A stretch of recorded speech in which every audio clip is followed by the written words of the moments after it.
everybody, live from Studio B in San Francisco, where it's a rainy, cold, wintry day here. It's show number 805 for Friday, the 31st, the last day of January. Welcome, everybody. The co-host, Julia Vedekint, the Commodore of the Beach Street Yacht Club, stalwart at St. Francis Yacht Club, and my landlady, so I have to be nice to her, is with us as always. And delighted to have you there. We have an esteemed panel, 6 people standing by from around the world in the UK, in Germany, and in Sweden.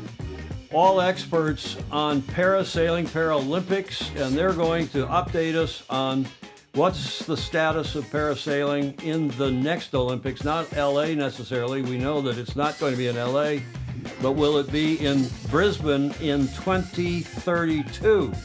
Hopefully we will get sailing back in the Paralympics, and no better group to tell us about that and how they're going to do it, because they're all playing an active role in that, than our current panel standing patiently by. We'll get to them in a second. Julia, I trust you are well. I am. Any hot tips? Not really today. None at all? No. Okay, well, then we'll carry on here with the show. We just want to thank again in fact, Magnus the Magnificent told us a minute ago, he said that show you did on Tuesday with Cole Brower was one of the best shows you've ever done. And I agree. I mean, she was 2,000 miles, she said, out west of Australia in the Indian Ocean. Magnus, I'm going to bring you in. You said not only was she, she's on Starlink and she looked like $1 million coming across, but she was described the seaway and so on that you said to us in the tech check a minute ago. Yeah. Well, I mean, first of all, you had the dream team. You had Cole and Claire Harrington, which was it doesn't get much better than that. But I thought it was incredible, that Starlink connection. She was in 24 knots of breeze and 3-4 meters seas, and it was as stable as anything. I thought it was just a superb show. And doesn't she come across well? She is just gold dust superstar.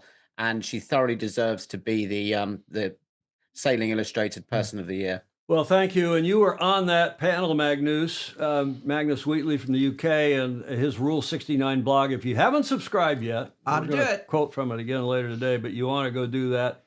And yeah, Alistair Murray, past president of Australian Sailing, is on early in his Saturday morning in Melbourne, presumably 0800 there, 0804. Just loved Cole, he's saying. Rick Bannerow up in Connecticut from gray, wet, rainy Connecticut, and he has the mother. I talked to him yesterday. He's got the mother of all chest colds. Get well. Yes. Mr. Dr. Andrew McIrvin saying, good evening. The rugby looks fixed already, so he can join. I don't know what rugby match he's watching, but I just saw all of you on the panel, so you all know, I did last night watch the Man U. It was a replay, obviously. I watched Man U against, who was it? Fulham they were playing?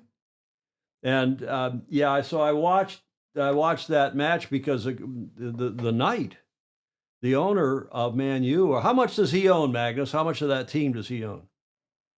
You're muted, Magnus, you're muted. Magnus, sorry, Tom. There you go. It went from 27.7% to 29% in December. So he's very invested in it. And of course, we are talking about Sir Jim Ratcliffe, who is also at the center of the current contretemps in the America's Cup, which you covered so well. And we're going to play part of that interview you did with Mikkel Thomason early this morning on YouTube. So that's we'll have that. But yes, thank you, Magnus. We're delighted to have as our first ever, our inaugural Person of the Year, Cole Brower from the U.S. Sailing Illustrated's 2024 Person of the Year. And we did not have a male or a female. We just said, who's the coolest person? And Julia, as you well know, Magnus was part of our panel of Super Fozy, right, as was John Emmett, as was Alistair Murray, as was Andrew McIrvin, Clark Chapin, Ted Ryman, and many others. It's great to have Ed Worley, who's all on, saying hi. Christopher Gillingham is back in Leamington, and others in the chat. Welcome to all of you, and thanks again to Cole for coming on from the middle of the Indian Ocean. And as Magnus said, we also had the Vice Commodore of the New York Yacht Club, the esteemed Claire Harrington, who was also one of our Super Fozy doing the voting for that finalist, Person of the Year. She was on because she helped me tee up that segment with Cole. She's had Cole to the New York Yacht Club And apparently, in the last week. well, yeah, well, not in the last week, but it was before she took off for this current sail from Spain down to Australia. And apparently, Claire says she's just as good in person as she comes off on video or on the live with us. Magnus, you saw her the other day. It was just a magnificent segment, if I do say so myself. Isn't it great how sailing is changing? I was at the Royal Ocean Racing Club, and the new admiral there is Janet Grosvenor, who you probably well know, Tom. And we've got Claire taking the senior position at the New York Yacht Club very soon in December, I believe. And Royal New Zealand Yacht Squadron has a female Commodore. The sport's changing. Indeed. And we're are about to have two at St. Francis, Julia. We're about to have each of the Vice Commodore is a female and the Rear Commodore I know. is a female, and esteemed sailors and leaders in our sport, as these two ladies are as well. Yes. I know your incoming admiral of the RORC. Well, she back in the day was running the ORC, Magnus, Janet Grosvenor, and she also did something very special, which was important to what was then IYRU week, because we were always in London. And on Wednesday or Thursday night, the RORC would host a dinner, as we'd say in Spain, a dinner for all of the delegates, senior delegates from IYRU and the ORC delegates. We'd go over there. And then Janet had a guitar stuck there in the off. Yes, and you ask her about the guitar, and we would then carry on after that dinner playing songs, having a massive sing-along in the Scandinavian style. Klaus can relate to that.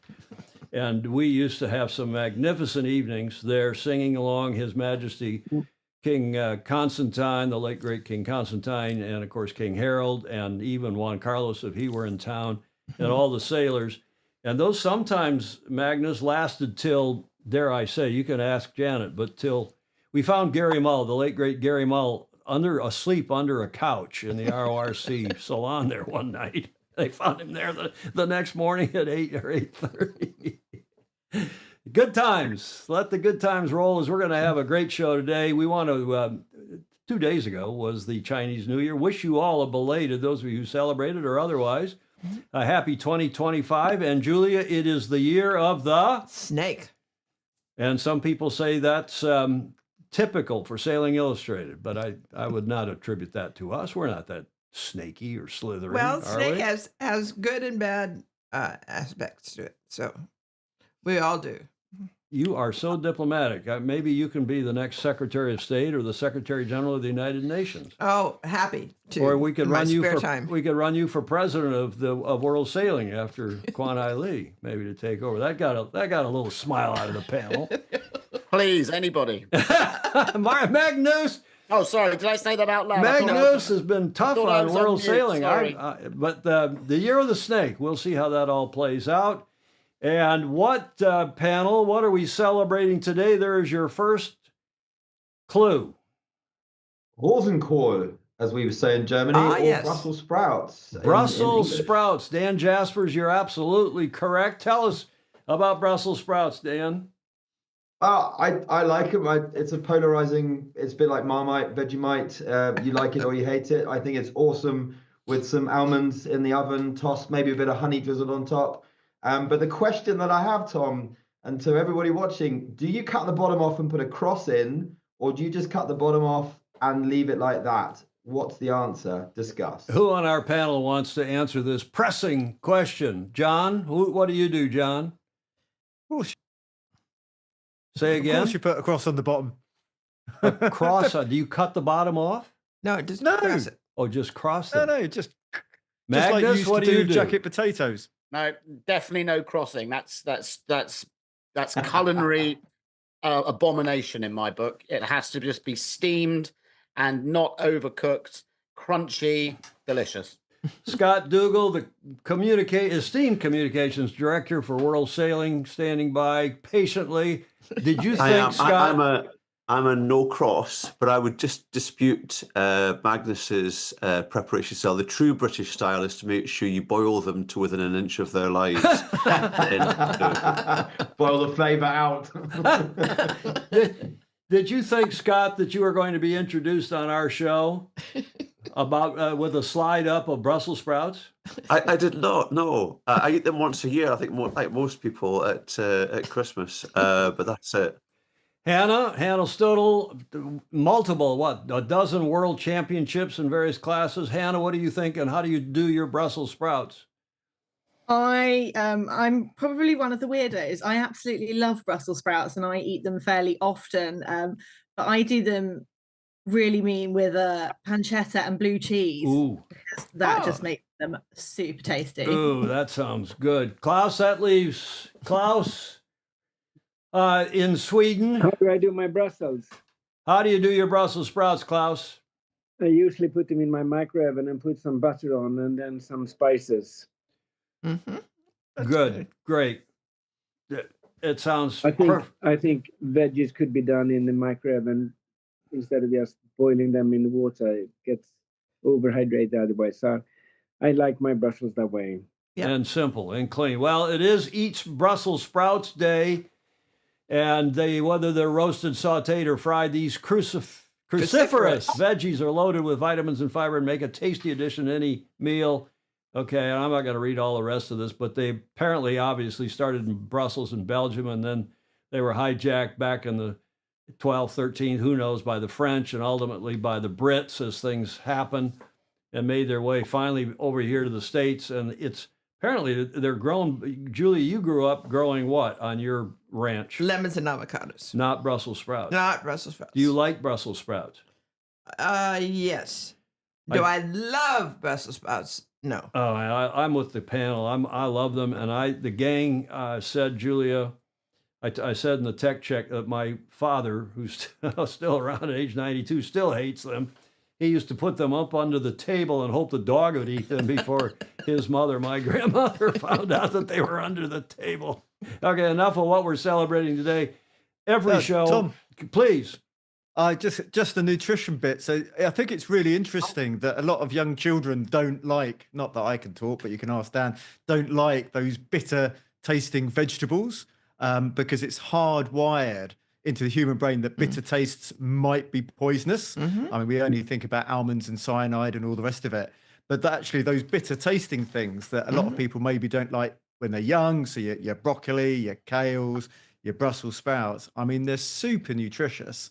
And I don't believe anyone has them once a year. I believe you have them not at all or twice because there's always some left over for Boxing Day. Well, you Brits all do them at Christmas, apparently. I eat them every week, every other week with one meal or another, and love them, and a little bit of olive oil and a little bit of pepper and maybe caramelized with some. What do you caramelize Brussels sprouts with, Julia? Come on, you're the chef. I don't caramelize. Okay, let's go back. So we're celebrating Brussels sprouts on our panel here today, but also all of you who contribute to Sailing Illustrated Weather by coming on the show, watching the show regularly, and especially those of you who are patrons via patreon.com/join/Sailing Illustrated. Much appreciated. Alan Long has the right idea. support. Brussels sprouts and bourbon cream casserole. Oh yes, well we could have some bourbon cream. I wonder how that is if you put Bailey. Does any of you on the panel put Bailey's on your? That sounds croutonic. That's a waste of Baileys. I mean, Baileys on ice, just on Brussels. I mean, each to their own. You can't deny somebody the opportunity to find that tasty, but it's, I mean, my grandmother and my mother are Irish, and that would be sacrilegious in their religious drinking beliefs. Okay, well, Dan, thank you for that. Dan Jaspers is a Brit living. Are you in Hamburg? Where in Germany are you, Dan? Yeah, just south of Hamburg. Sadly, the house prices in Hamburg forces people like us out, but that means we get more space in the garden for the kids to run around. Well, just half an hour south of Hamburg.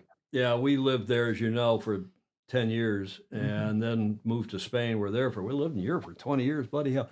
Rick Bannerow is on, as we said. I hope he's recovering. Stanford Yacht Club, and after 135 years, Stanford Yacht Club has its first female Commodore in Claudia Pochia. How do you say? Pochia?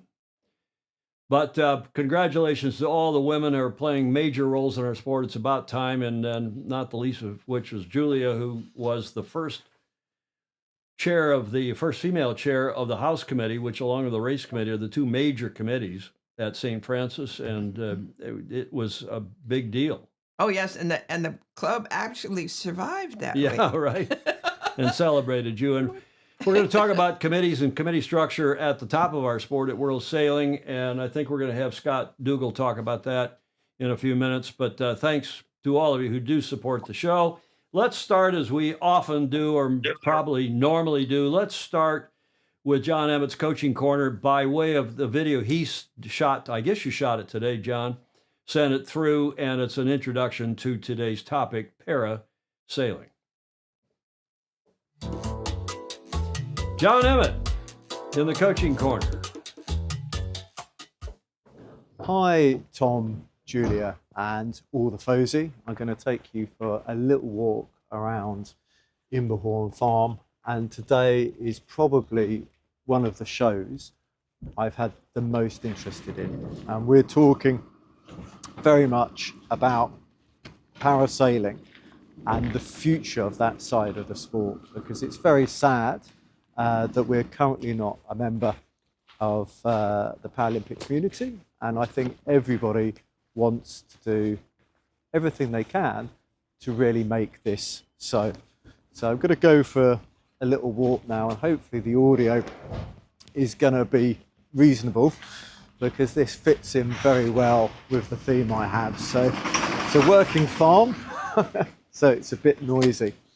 But I think with any venture, when you're building a house, when you're building a construction, it's the foundations which is really important. That's what stops the building falling down. And people are probably aware, got a bit of a building project going on here at Imberhorn Farm. And one of the things, and hopefully the noise will be okay here, because I've had audio problems before when a lot of work has been going on. But one of the important things is the foundations. So you just need to make sure that all the structure is absolutely solid. So when you have a strong wind, there's no way that it falls down. And I think the demonstration that we need to do with parasailing is to show that the parasailing does really exist, and it's there in your 3 continents, your 32 countries, or whatever Hannah and Scott will tell us. This is what we need to show, and it needs to be real participation, not people turning up and doing a big regatta where they can come and borrow a boat, but people sailing week in, week out. And that's why I like this analogy of building a strong foundation. And it's the first thing that you need to do, and it's the thing that will ultimately determine whether things last. So with that in mind, I think it's really important, especially for this show, that you share, just get the message out there and get the conversation. And I really look forward to seeing your comments as we go forward. John Emmett's regular Coaching Corner segment. John Emmett Sailing, get to the front of the fleet. And speaking of John, he's a member of our panel today, and let's come out and ask him about if he has any more words to say about foundations and for the foundational approach that we're making here today. John. Well, the first thing I've got to say, I can't believe I missed this on the video, but I felt a little bit under time pressure. If you haven't done so, please share the feed. I mean, it's always good to share the feed so people have the opportunity to watch the video. But if you share it now, people can join us with questions for Scott, for Hannah, for anyone else. And actually that sharing at the beginning, the way the algorithms works, the number of views in the first couple of hours really helps us to get the message out. Now, Tom is very noble. He says he doesn't care about the views, but we have a really important message. And you never know, if you reach out to the right person, they might be in a big position to help. So really key, more so than any other show this year, possibly, do share as much as you like, because we all love sailing. And I was just thinking that everything I do in life, it's the 5-year plan. You want to look back and be really proud of what you did. You know, you build the foundations. It's not the superficial stuff. And if we look back in 2032 and there's parasailing at the Power Games, I think everybody is going to be so happy. And that that will be something which is really worth doing. And we often, as human beings, sadly respond to FOMO, where you have a fear of missing out. But when you've actually already lost something, it's already too late. And sailing is one of the few sports that's not in the Paralympics. And I just imagine how the young people I work with in the Olympic cycle would feel if there was suddenly no more Olympics. And that must be a really big indicator of what should happen. And we need heroes. You have the Robin Hood effect, where, again, show my age here, but in 1995, you couldn't get rid of Brian Adams off Radio 1, and Robin Hood, Prince of Thieves, was just absolutely everywhere. And funnily enough, everybody took up archery. So I think that's a really, really important thing, just to have those role models. And what I would like to do is showcase some of the incredibly talented people who are involved in parasailing, because they're, much better spokesperson than any of us on the sport. But also, I think it's really important to think about the next generation. So I know you were absolutely heartbroken. Sorry, I was heartbroken when Weirwood Sailing Club closed. Not so much for myself losing all that history and all those fond memories, but what happens to the young people who are still trying to come into sailing sport. And they used to have a sailing club right on their door, and then suddenly it's gone. So for the parasailing, I think, time flies, and this is probably the opportunity to get it back in, because otherwise it's starting to feel like a very, very long time. But there's much better people on the show than me who know a lot more. And for me, it's been a real learning experience. But if you can help. Don't tell me you know a friend who might Try it and see if there's something that you can do, because World Sailing has finite amount of sponsors. The M&As have a finite amount of sponsors, and it's the volunteers in this sport that makes things happen. And that's my standpoint. Okay. And I hope a lot of Posey feel exactly the same.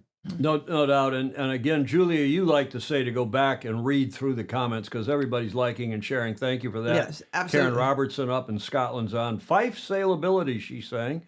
Must be up in Fife, Scotland. And Ted Ryman saying, well said, John, and on and on and on. Gordon Smith in Brit outside of Copenhagen saying, given the possibilities for level playing field with sailing and its adaptability, it is a wonderful opportunity for sports people and the Paralympic movement.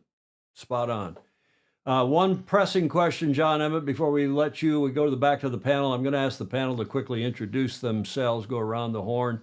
John, I could probably answer it already. Yeah, you're watching the questions. You see Mr. Dr. Andrew McIrvin has asked, is that your Flash BMW?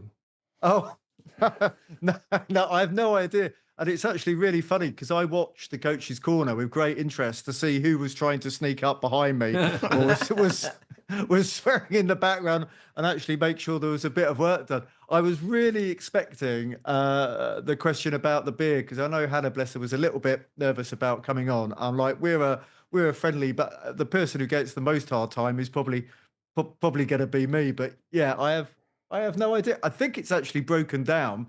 And if you look closely, there's a huge oil spill underneath it. Well, okay, then we're glad to hear it's not yours then. But BMWs are good, right, Julia? My vehicle's fairly obvious, because it's got my name on the side in foot-high letters. Yeah. That's mainly for my benefit. John Emmett, Super Posey and a regular on this show. I appreciate him coming on. Let's ask our panel. We'll go around the horn and ask each of them to introduce themselves over something other than Brussels sprouts. Let's start with Scott Dougal. Julia didn't use her cough switch. I'm going to give her a finger wag to use your cough switch, please, Julia. Scott Dougal, esteemed, as I said, communications director at World Sailing. Welcome, sir. Hello, Tom. Thanks for having me on. It's a delight to speak to you and the Posey. Tell us a little bit about your background. Are you a world-class sailor, a casual sailor? I see you came from cycling. I believe the correct nomenclature for this program is that I'm a non-sailing director of communications. Now he's making fun of me, you see. Yeah, exactly. Yeah. So I've been in and around Olympic sport and Paralympic sport for about 20 odd years now. First as a journalist, and then working in communications. Well, we got to get John Emmett to the Coach Emmett can, and any of the people on the panel, no doubt, can take you for a sail and teach you how to sail in a day. We'd love to do that. Thanks and welcome, Scott. Very much appreciate your coming on. Your colleague, who is a superb sailor, multiple world champion, and on your staff, Hannah Stodel. Hannah, welcome.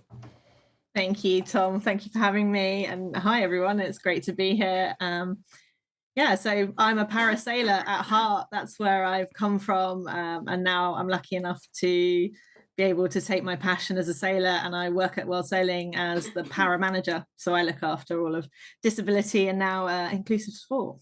And a medalist. How many medals and when?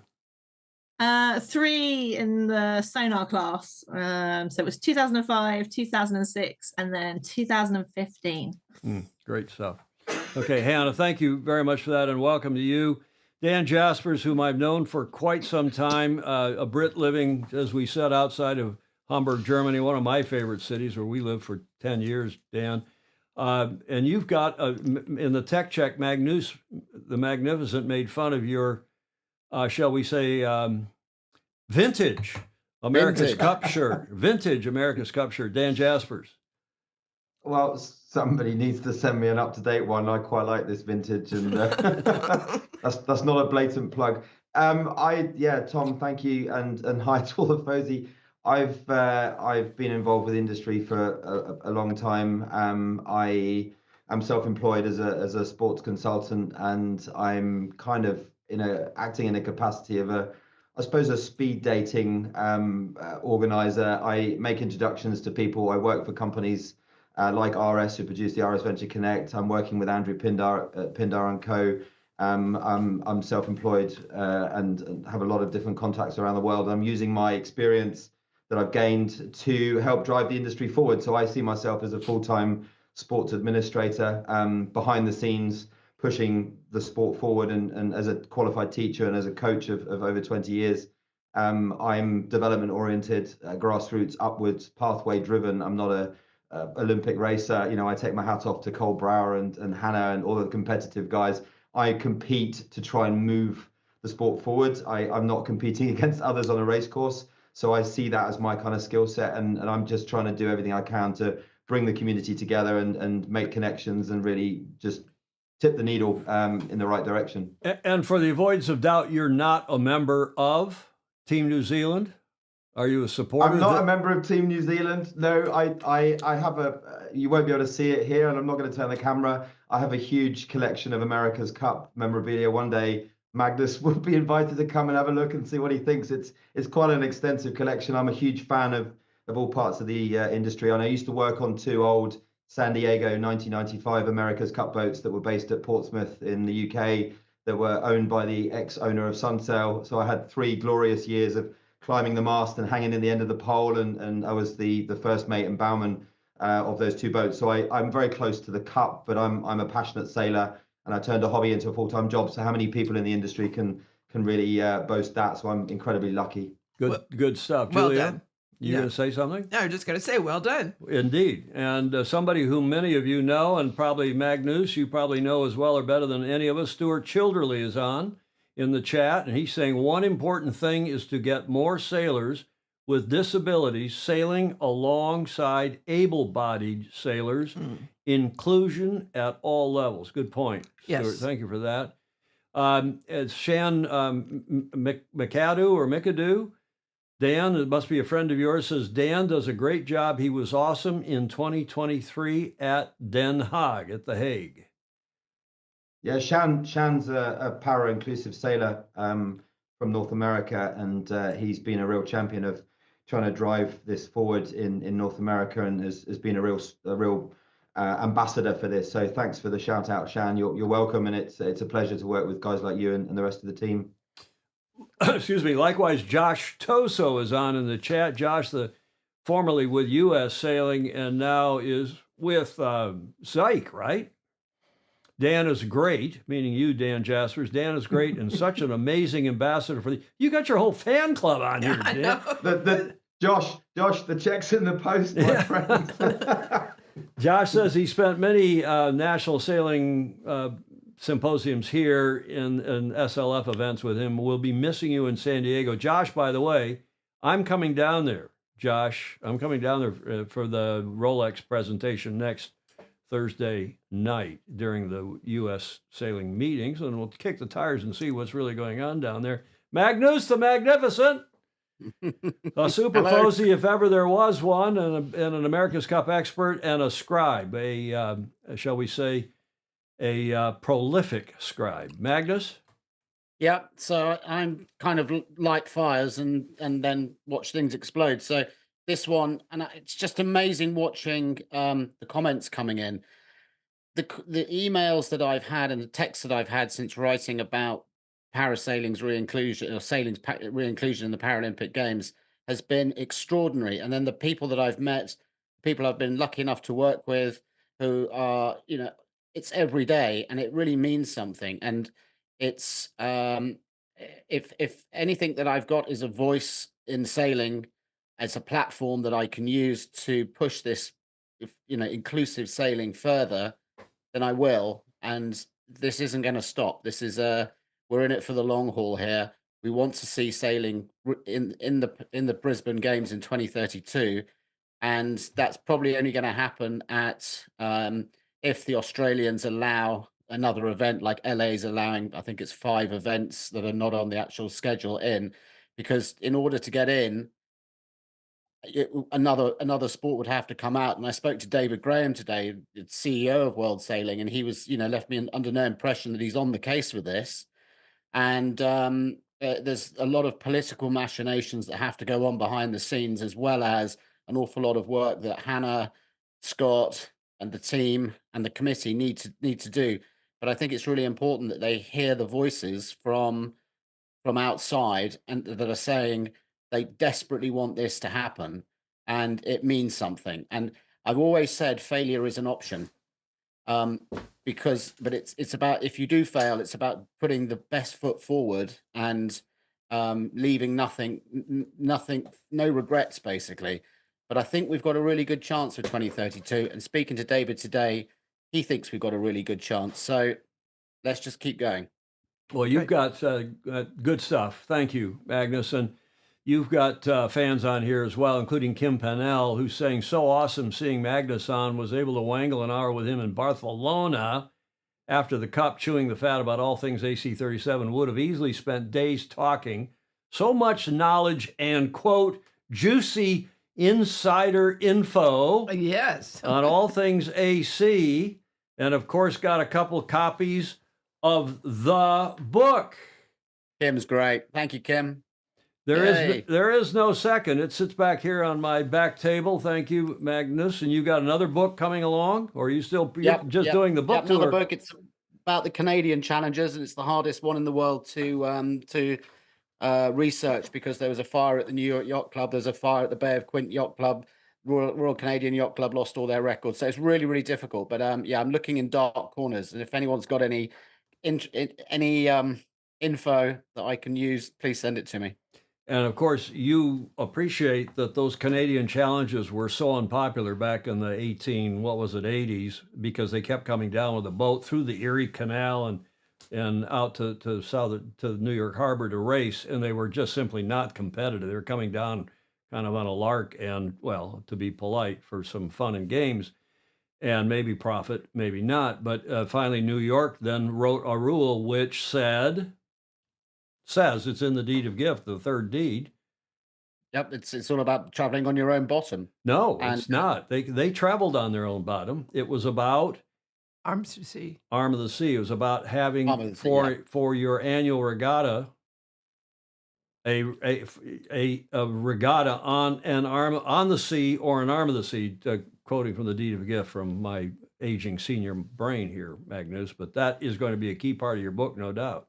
I like the fact that they were towed down through the Erie Canal by donkeys. That's right. That's right. Lovely. Yeah. Okay. And they had to be raked over to one side in 1881 to get through the canal. Yeah, New York was not appreciative of challenges like that, because they would spend a lot of money to put a boat or a syndicate together, and then they'd go out and wax them 2-0 or 3-0. Lots of other fans of our panel on here. Rick Bannerow, whom you know in Connecticut, he's saying, does Magnus lightning rod also have a lightning rod? Dan Jaspers, Pedro Foiling Sailor, aka Peter Stevenson down in Sydney, saying Dan Jaspers taught me how to be a professional disruptor. Do you want to reply to that, Dan? But thanks, Pedro. Yeah, you're welcome. Let's keep disrupting this industry and moving it forward. Good job. Keep up the good work. Shan, is it Shan McAdoo? How do you say this name? Yeah, I'm pretty sure that's correct, Tom. He's asking, and not for answering now, but do we stress the quote range of disability that sailing supports? So, to our panel, please let's get into that when we are talking more broadly about parasailing in a moment. Mark Wharton Reed is on. He's saying there is a Yes We Sail, a pioneering tool to empower visually impaired people in sailing, both recreational and professional, a unique proposal that addresses physical and mental recovery through nautical sport. The project was born in Barcelona in 2024 by Dani Anglada Pich after the I guess that's the name, after the construction of the first adapted Catalan A2 patine in the world and the development of technology based on IoT data. Oh man. Yes, We Sail aims to extend inclusive sailing throughout the world. Objective Brisbane 2032. Let's take that up right now. Mark Wharton Reed, who's a superb journalist, as many of you know, has covered the Cup since at least 87, maybe 83 or 80 even. Anybody want to speak to that? Can I speak to Mark to the Danny pitch? Please. He's an A1 blind sailor who lost his eyesight at the age of 31 through an accident that happened on a merchant ship. A fire extinguisher blew up in his face. He turned up at my book launch in Barcelona, and he'd actually gone to the library, had the book completely transcribed into an audiobook, so that he could listen to it, and he knew all about the book and wanted a signed copy. He's coming over to the Isle of Wight in the summer, and he's going to sail a Patty Catala around the Isle of Wight. And what he's developed is a system which is going to change blind sailing, which Grant Dalton has been a supporter of financially and via contacts behind the scene as well. He's a remarkable individual, and he is focusing an awful lot of what he's doing around trying to get back in sailing back into the Paralympics. And he has this Yes We Sail Foundation, and he's just the most incredible inspiration. And when I spoke to him and I said, what does it feel like to be able to sail? He said, I feel free. Mm-hmm. Cool. And it's just he's a wonderful individual. Anyone else care to comment on this Yes We Sail question by Mark Reed? John? So I'm actually going back a bit, but I just wanted to add to the Dan Jaspers fan club. You wouldn't believe this, but Dan used to work at a place called Cobner Activity Centre, and my builder once went and sailed with Dan there. And I'm speculating this was 20 or 30 years ago. So sailing does have the power to change people's lives. But actually, for some, it's just a memorable experience. And it's a really high participation sport. And it's just about making it more accessible. And I think it's amazing that you say to people, I caught some people horse riding in the middle of my field. It was an equestrian club was using the field for galloping. And I said, what are you doing here? And they said, what are you doing here? I said, I live here. And it turned out one of the people who had paid to be taken horse riding sailed with Alex. So Wow. I think it's an incredibly small world.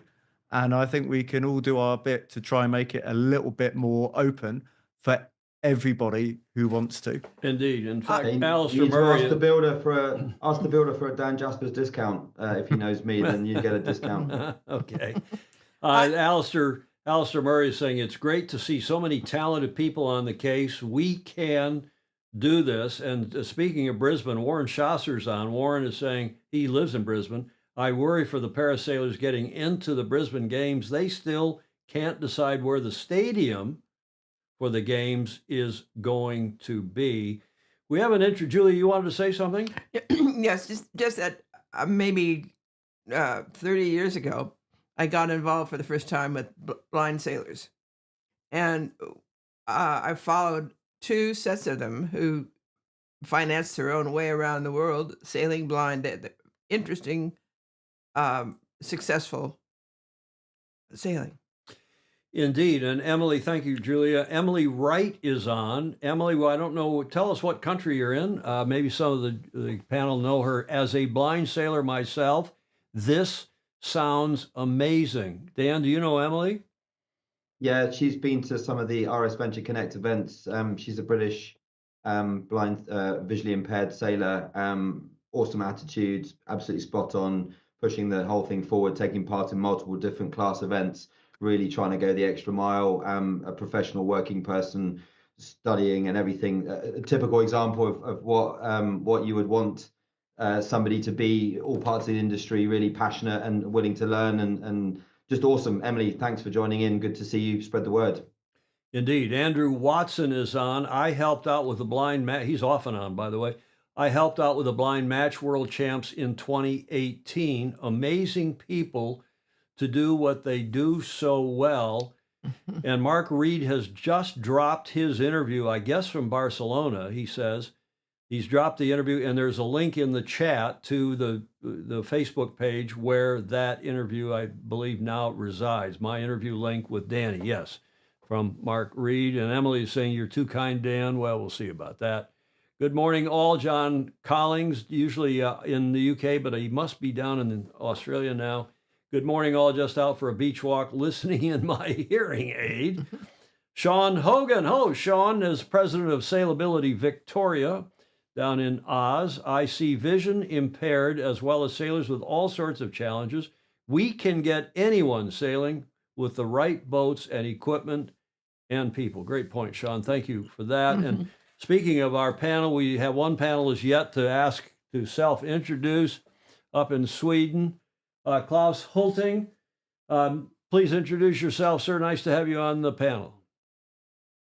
Okay, you guys, interesting to listen to what you have been trying to convey in various ways. And my background is different. I'm a medical doctor. I work in intensive care, and I was trained as an anesthesiologist. And I had my spinal cord injury at the age of 31. And at that time, I broke my neck. So I'm a quadriplegic, and I have a pretty good right hand and a bad left hand. But I've been sailing my entire life, and I was with the America's Cup team in Newport with Pelle Pettersson in the 70s. I never made it on boat. I was on a shore crew. And then I sailed 6 meters and 8 meters. And then I had my injury in 1984. And then I started to sail the 2.4 meters right away, introduced by Roger Nilsson, who's done 8 Whitbread around the world, and also Peter Norlin, who is the designer of the 2.4. And actually, we took 2 boats and we flew them with Qantas Airlines to Perth in Western Australia and brought them down to the America's Cup Harbor. And I match raced Chris Dixon, Walter Cronkite, and Peter Gilmore. And I worked in Perth for over a year. And Peter Gilmore's father was an orthopedic surgeon at the hospital where I was working. So we started immediately then to try to push for becoming the part of the Paralympics. And the big move was made in 1992 in Barcelona. And I became a member of the IPC executive board, trying to persuade people in Atlanta to take this on board. And as you remember, in 96, it was not a full medal sport, but it was still only sonar sailed at that time. The first time it was in a medal sport was in Sydney in 2000. I was on the Swedish crew, and there were like 18 boats on the starting line, or 16 or whatever. But it was a pretty good race in the Sydney Harbor, sailing outside the Opera. And anyway, and I think that the most sad thing was when at that time IWRU and all those guys goofed and didn't understand how to actually protect what we have been fighting for decades in order to get it on. They didn't grasp what to do, and they lost it. So, I mean, everyone knows that it was in Brazil for the last time in 2016. So, and I sort of left that thing. I mean, I've been on this for quite some time, for 5 decades.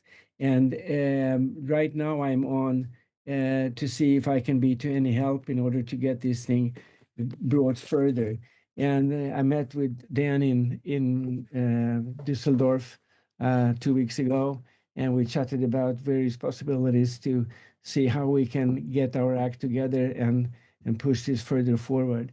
And we will see what we can do. I mean, I have been a classifier for 15 years, for 15 some odd years, both for curling and for sailing at that time. And it's a pretty delicate task to embark on that. But I think that we need to get some more power into this crowd. We get to be more articulated. We get to be more substance content. Wording is not going to help this. We have to get some fucking content in this. Otherwise, we're not going to succeed. And I'm prepared to do whatever I can in order to chip in what I can do. But less wording and more content. Yeah, you got everybody on the panel agreeing, including John Emmett. Yeah, I mean, I was just going to say, I don't know why I didn't think of this earlier, but it would be very interesting. It would be a very good story if it came back in Australia, because that's where you had that first inclusion, and it came back on Brisbane. But I think there's an awful lot of people who want to know what they can do, more than the being at a keyboard and saying this is a good thing. Quite happily to be told, please run in that direction. So if I look at the ILCA class in the UK, which is pretty much the largest adult class, it's nearly all volunteers. I mean, a lot of that is obviously parents, but there's people who know people, to put on events or to promote events or to publicize events or to give data from events. Because obviously in terms of world sailing, I mean, Hannah's got a huge job. And I think the FOSI can try and take some of that workload, but we need to know what we can do. And I think one of the things I like to see from world sailing is just a constant message of content, just so it's always in people's mind, because it takes a while. It's a bit like a bicycle. It's a lot of effort to get going. That's why you hate getting stuck at blooming traffic lights. But when you get up to speed, even if you've got a bit of a headwind, it takes a lot less effort to keep it going. And that's where I see where we are now, because I mean, if you look at Olympic preparation, I said to Lily, one day you're going to wake up, it's the 30th of July and off we go. There's never enough time, so we need to try and do whatever we can now. That's not alarmist, it's just being pragmatic. Exactly, John, and a lot of great comments here about 2.4 is a wonderful boat, but I want to also follow up myself on what Klaus Holting up in Sweden, our last panelist, just said, and impressive stuff. Doctor, we'll call you Mr. Doctor as well, like Mr. Dr. Andrew McIrvin. Somebody help him, guide him with his headspace. We did our headspace with all of our panel. We said we didn't get Klaus's headspace quite minimized there. But nonetheless, your thoughts are great, and maybe that smart brain of yours needs more headspace to get the thoughts out. Here's an idea. I've always said, as you know, Julia, I've always said that the great boost that our sport got in this country in the 60s and 70s was not just the transition from wood to fiberglass and low maintenance and lesser costs and more yada yada, reproducible, identical, less expensive boats, but it was when the country elected JFK, John F. Kennedy, as president, and the country then realized that they were sailors. He and Saturday, the magazines, Look, Life magazine, Saturday Evening Post, they kept showing pictures of Camelot, of Jackie and JFK on their sailfish, on their big Wiano, on their bigger boat yet. And I think that's a big part of the reason why sailing took off. I think we got two things to do here.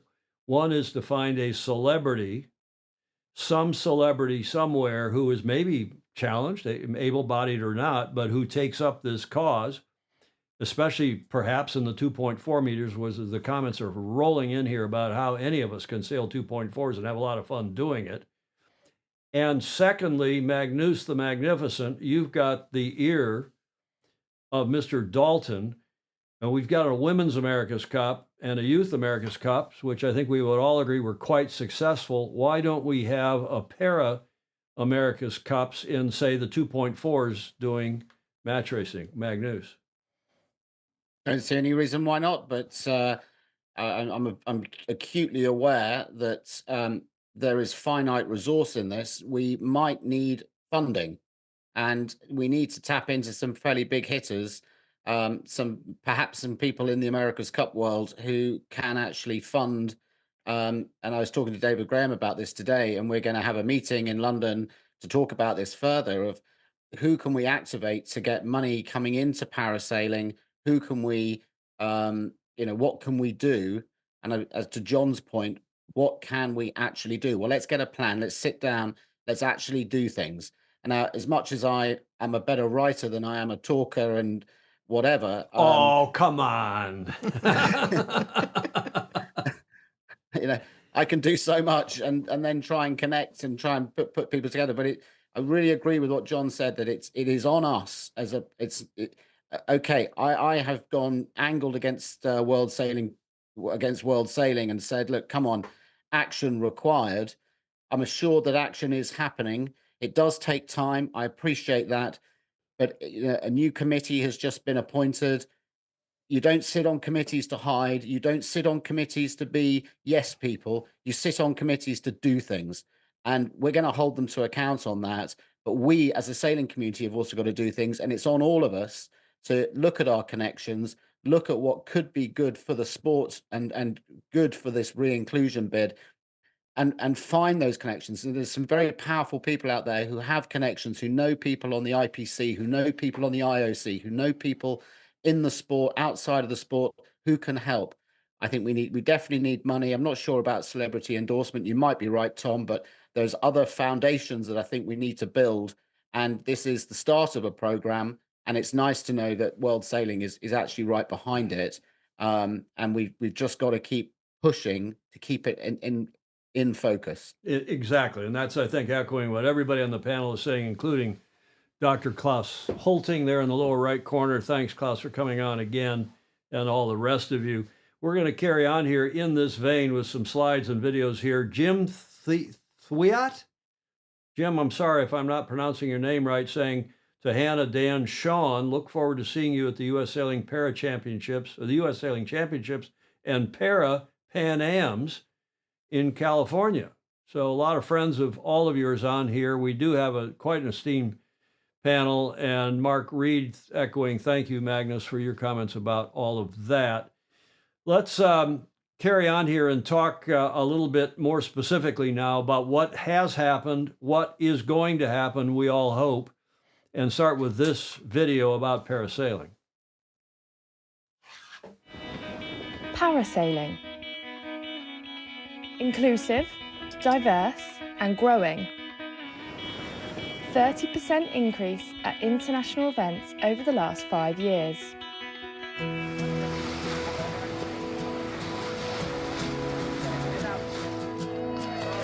It is time to see sailing reinstated at the Paralympic Games Los Angeles 2028.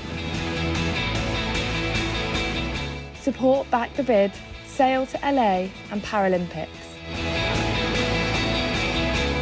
Share on social and add your voice to the campaign.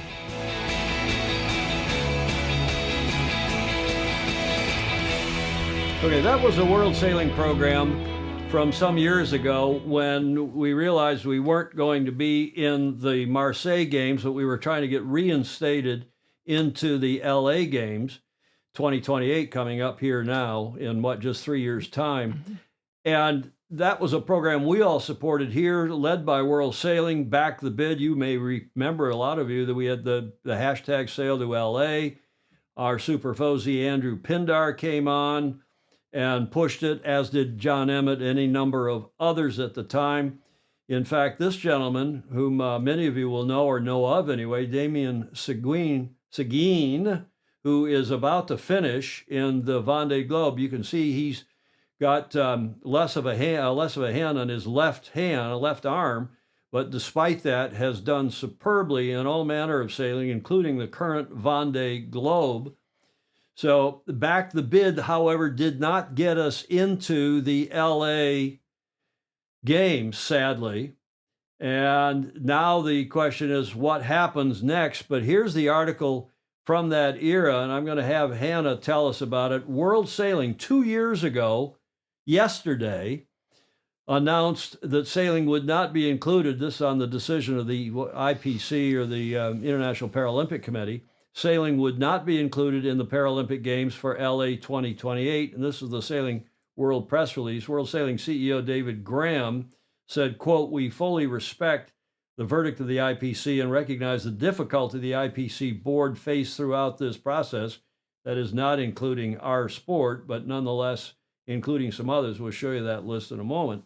However, we must also acknowledge that this is an extremely disappointing day for our whole sport, and in particular for parasailers around the world, as you heard our panelists say now over the last hour. Despite the setback, our commitment to our parasailers, to the continued growth, rather, of parasailing and to the wider parasport movement will only grow stronger." This from World Sailing CEO David Graham.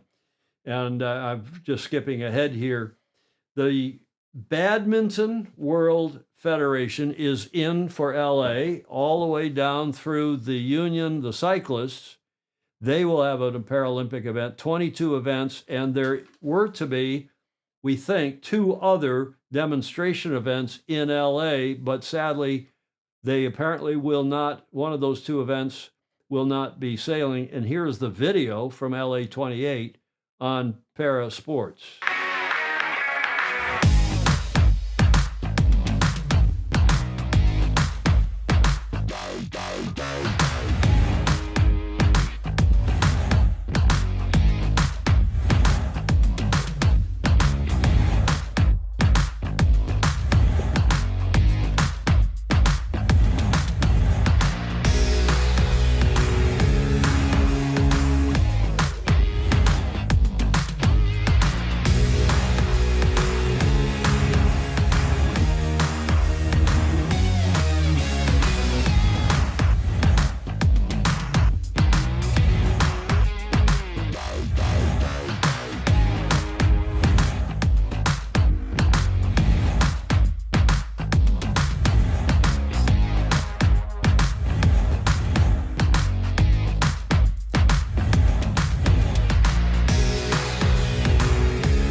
Do you like that video, Julia? No.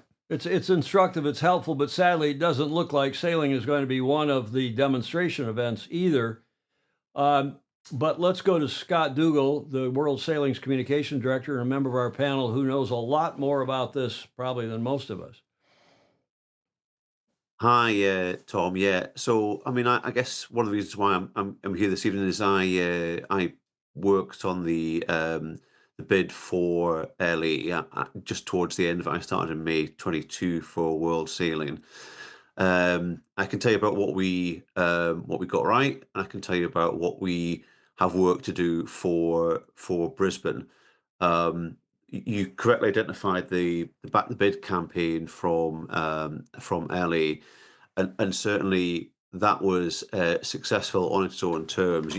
If I can characterize it in a way which will make sense perhaps to your American viewers, we had to carry our own state. We had to demonstrate that the sport of sailing was behind sailing being included in the Paralympics, and Back the Bid was very successful in doing that, I would say. Where we had work to do, and where we have been working, since 2 years ago yesterday, is in addressing the feedback that we got from the IPC in terms of the areas where we had to improve. Most critically, they were global participation and competition structure. And the good news is we've made really strong progress on there. I have to say thanks in large part to Hannah but also to the parasailing committee led by Betsy Allison. But I think John made a very good point about having strong foundations, and I think that's where we've probably made really strong progress. And the strategy that we introduced last year does address that quite significantly. And you talked about what people watching the show can do. Well, yes, we would love a Grant Dalton and whoever to be financially contributing, but there's something that anyone watching this program can do, and that is to get involved. You can go and volunteer at your local boat club. You can fundraise for Paralympians, parasailers in your local area. You can support them, and I think that is the story to this point. But Hannah can, I think, speak to how we take it forward from here. Hannah? Yeah, definitely. I mean, from a really personal point of view, I obviously was a parasailer, and I remember when we got the news and the devastation that went through our community, because we all realized what that decision meant to us as sailors, not having that opportunity to race on the greatest platform of our sport, on that stage, getting to put your country colors on and wearing, in my case, a really awful tracksuit with a lion on the back of it. It was horrendous, and actually see-through at one point. I think I did have a see-through, and I had an incident with my trousers, but that's another story.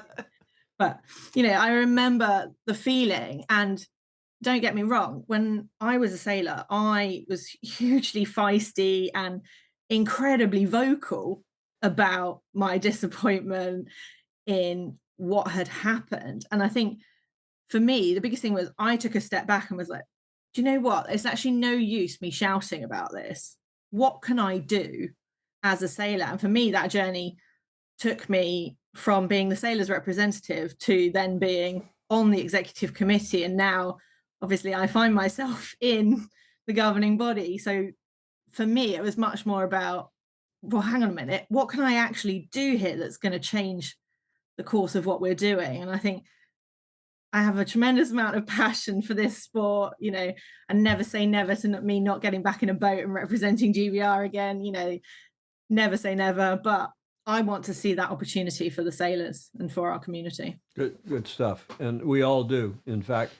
Scott, Hannah, can you help answer this question from Clark Chapin, who's saying, how does para-equestrian meet the requirements for the number of countries and continents competing? It would seem to be even more first world than sailing.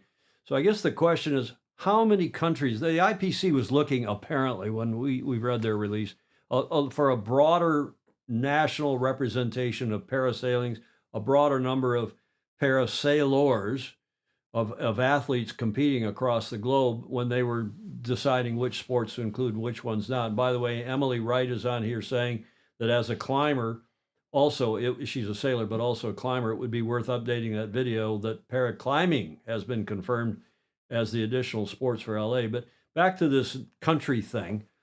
How many countries do we have? How many do you think we need? And I know that's one of the things you're working hard on at World Sailing. If you or Scott can help answer that question. Yeah, absolutely. I mean, the IPC target's pretty clear. It's 32 countries from 3 continents. So that was the target that they set. Currently, we sit at 33. And the difficulty we had was, I think John alluded to it in the video earlier, about meaningful participation. So we couldn't just get people turning up to do one event and then counting that as a country. Part of that criteria is that sailing must be widely and regularly practiced throughout the quad. So that country has to be participating at least twice in the quad period for it to be able to count. So token gestures and building on countries and paying ultimately for people to be there doesn't help us unless the legacy is happening behind that country participating, and we're building programs and we're growing that number. In terms of where we want to be. Go ahead, please. No, not at all. I mean, I set a pretty stiff target, I would say, with the new strategy. We've put in the strategy that we want to see participation at 40 countries. That's the target we've set ourselves. I mean, like I say, we're at 33 right now with unrefutable evidence to back up those numbers. So you can see, if you go on the World Sailing Rankings for para, you can see 33 countries across all of our para classes and events. 40, yeah, but we should we're have not far 50. off. We should have 50, right? I mean, Absolutely. that I should, mean, we gotta go all in here, and I'm sure you agree, and I'm sure Scott agrees. How about this, gentleman? Are you getting the necessary support from the president, World Sailing President Kwan Hai Lee? And I know you're not. Magnus has been critical of Kwan Hai Lee, and I'm not sure that he's been also critical of David Graham, who's the CEO, the chief of staff, the executive director. But there is some concern that world sailing as an entity, I know you are, Hannah, and I'm sure Scott is too, Scott Dougal, your communications director, but there's been some concern that maybe world sailing's heart is not really in this effort. There's the comment up here from Andrew Watson saying, I backed the bid, but I think it's harder to have been in the tent and kicked out to then get back in competition with other newer sports, for instance, climbing. Coupled with the longer we're out, the harder it will be to get in. Do we need to help you and Scott light a fire under some of these other people? I mean, we know Betsy Allison's been a real trooper. She from our country. I've known Betsy for, 30 or 40 years, long time.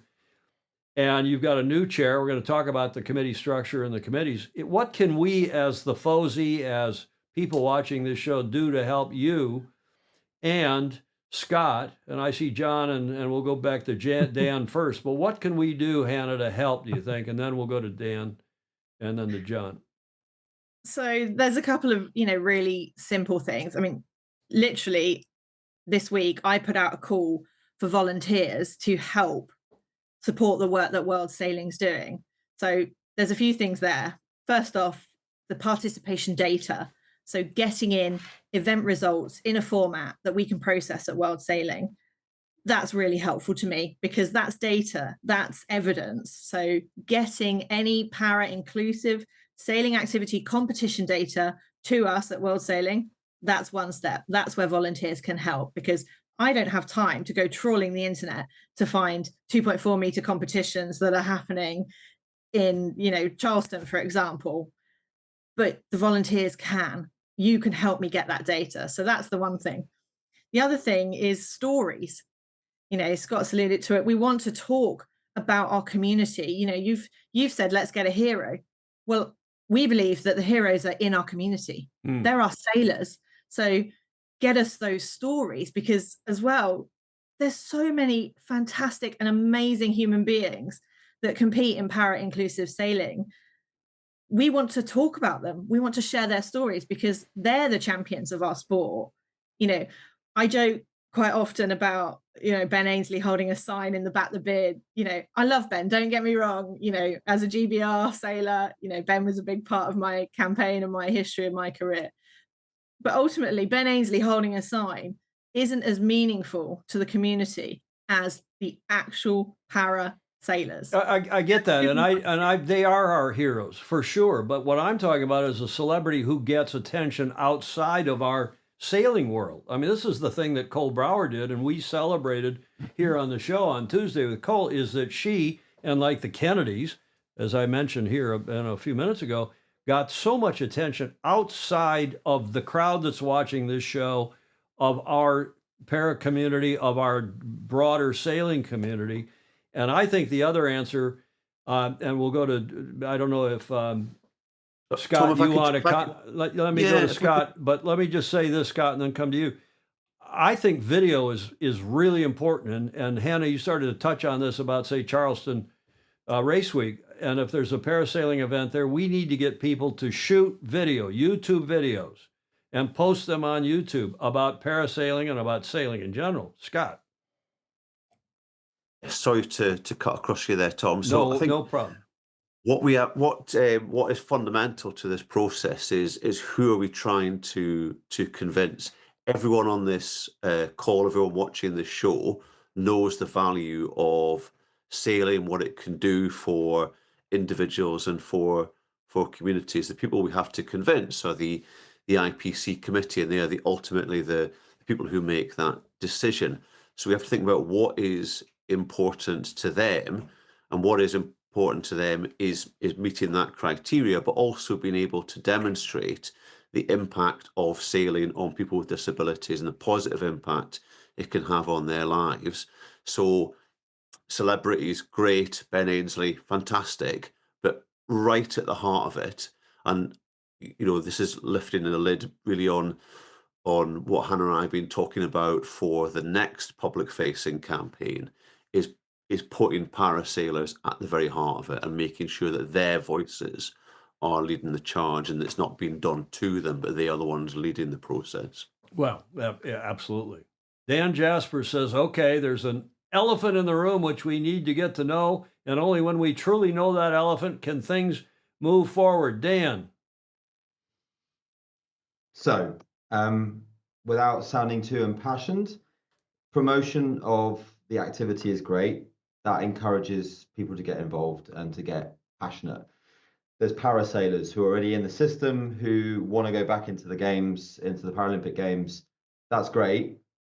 But there's a pathway that's missing, and there's also an engagement from the national sailing federations and the para-inclusive, disabled, adaptive, differently abled, whichever sailability in certain parts of the world. When parasailing was dropped, the vast majority of all federations that were delivering that activity ceased funding overnight. There are a handful that you can count on less than one hand that continued to pay some kind of money funding into a national program of sorts. But that kind of funding is nominal to sustain one or two people, if not volunteers, managing some kind of activity. Now, World Sailing governs the rules. It looks at constitutional elements of governing a sport, mainly at Olympic level, Paralympic. It doesn't have the bandwidth to deliver everything. It's reliant on the 140 plus national members of the organization. It's a membership driven organization. Hannah and the team and Scott can do as much promotion as they want and get a lot of disabled people interested in joining the sport. But unless the national federations have a program that is going to say, come to us, we have adaptive equipment. It doesn't have to be expensive. It can be any boat in the world. And you look at the US Sailing Adaptive Sailing Manual, it has fantastic guidance over about 20 pages of how to adapt any type of sailing boat of any description, size, from an optimist up, in how to get people on board. If those programs aren't there to welcome those disabled sailors into the clubs, into the programs, into the venues, to say, come on board these adaptive boats that we've got, whether they're expensive or not, that won't go anywhere. And so the elephant in the room that I mentioned in the comment is World Sailing is trying to do what it can. It has a policy, it has a strategy, it's refining, it's developing, it's using the committees to the best of its abilities to try and give guidance. But the 140 plus member nations and the other stakeholders of World Sailing, there's also a huge amount of apathy, and I'm not going to go into detail about the politics involved, but there are personal and organizational agendas that are preventing that activity from being delivered. And if people could just get off whatever they're on to say, I'm on board, I'm going to unlock a little bit of funding that is available, but it's available to the Olympic guys as part of the Olympic development pathway, and we're going to allocate it to you to keep this program moving. Those numbers that Hannah's talking about, 32, 33, 34, they're going to go to the 50 plus that you talked about, regardless of. So we have to get these programs to identify and to allocate some funding to make it happen, because without that, it's never going to happen. The members are responsible, and World Sailing is not at fault of that element of the elephant. Sorry to get passionate. We need to. That's good. No, it's good that you're passionate, and we appreciate that. And the comments are rolling in here. Bravo, Dan, from Gordon Smith. Emily Wright is saying, I can't agree enough with Dan. Almost all international world championships have had to be self-funded. Well, okay. That's okay, too. And then Emma, there's a new name here. I love new names. Emma Helen, Hallen. Welcome, Emma, saying, replying to Dan, totally agree. The MNAs need to step up, the member national authorities. Exactly right. Julia wants to say something. What I'm trying to think what was missing from these conversations. And I think of our our motto, which is sail fast, sail safe, and have fun. And I haven't heard a word about fun and social, uh, whatever it is. And that's what That's keeps what me drives going. most of mainstream sailing. Yeah. Exactly. Yeah. That's a Y- good y- point. Scott? Can I just suggest that you speak, because Hannah totally flipped my thinking about this, so I think she could speak to this very nicely. Yeah. Hannah? Thanks, Scott. Thanks, Tom. Yeah, I think if you take a look at the strategy that we released last year, the Para Inclusive Strategy, obviously the conversation we're having here is the tip. It's re-inclusion in the Paralympic Games, and that is the elite level competition. But our strategy covers a much wider and a foundational, so exactly what John was speaking about in his video, a foundational base based on inclusivity. And then on top of that, we've got social impact and change, because we know how powerful sailing is Exactly. and how much of a difference it can make. And as well, we've got a modern vision, because we want to change the way people look at sailors with a disability. And I say that very deliberately, sailors first. It's person first. The disability is nothing to do with it. It's a sailor with a disability. And we're that's why gonna Julia's push that. that's why Julia's point, I think, is so good, is that we talk about promoting our beloved sport, generally speaking, all sailors, whether they're able-bodied or otherwise. And the first thing that always comes up, and we've done 800 shows for 9 Always. years now, and everybody comes on here and we gas bag about all sorts of stuff, including what attracts us to our sport. And it's the social aspect. It's doing it. It's having a sandwich on the boat with our crew, or going out afterwards to, whether it's the yacht club bar or any place else. And I challenge people with that, because that's another thing you can do. If you take one word away from this conversation, I would ask it to be opportunity. Because if you're going sailing, it doesn't matter whether you're going cruising, you're going racing, but you're going out at your local club. Take a para inclusive sailor with you. Give them that opportunity to go sailing. Excellent point. We say that too. People are all the time scrounging around looking for crew at Julia, at your fancy yacht club, St. Francis. Right. St. Fancy, in fact, we call it sometimes. And take people with you, whether they're sailors or not, whether they're parasailors or not. Take people with you, including and especially is the opportunity, as Hannah is saying. Yeah. And I think that happens, but we don't have a way to point it out. John Emmett's going nuts. He's waving on the thing. He wants to get a word in edgewise here. Jazz Turner is in the chat. And John, I want you to address this, if you would, please, plus whatever you want to talk about. Dan makes a very good point. I'm now trying to change things within the UK, providing coaching and training for para-inclusive sailors, but I can't do it alone. I need support from the MNA. And there's Håkan Håkansson's also on. He's saying, as an amputee, I can say that this is easier said than done. No question. No question. But that doesn't mean we shouldn't give it a shot, right, Hannah? And right, John, let's go to John. I'm going to answer Ted's question first, Okay. because I'm not completely nuts, but it helps. I'm just nearly 50, so the short-term memory is probably not going to work now for all the things I had to say. Oh, come on, John. but Wait Emma's till you're really keen our on. age, and then you won't have an excuse. Well, I don't. To be honest, if I look at my injury profile, I'm probably not going to make it. But let's not go down that morbid road. Emma's actually the vice chair of the new committee, so somebody who's really important to the ongoing process. That's I talked to Emily Wright. Jazz. Emily Wright? You No, said Emma. Hallen. Oh, Emma Helen.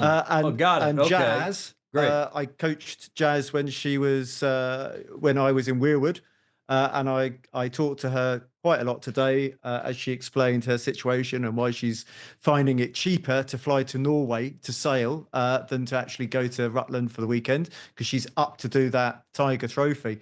But I think I'm going to struggle to do this in consecutive order.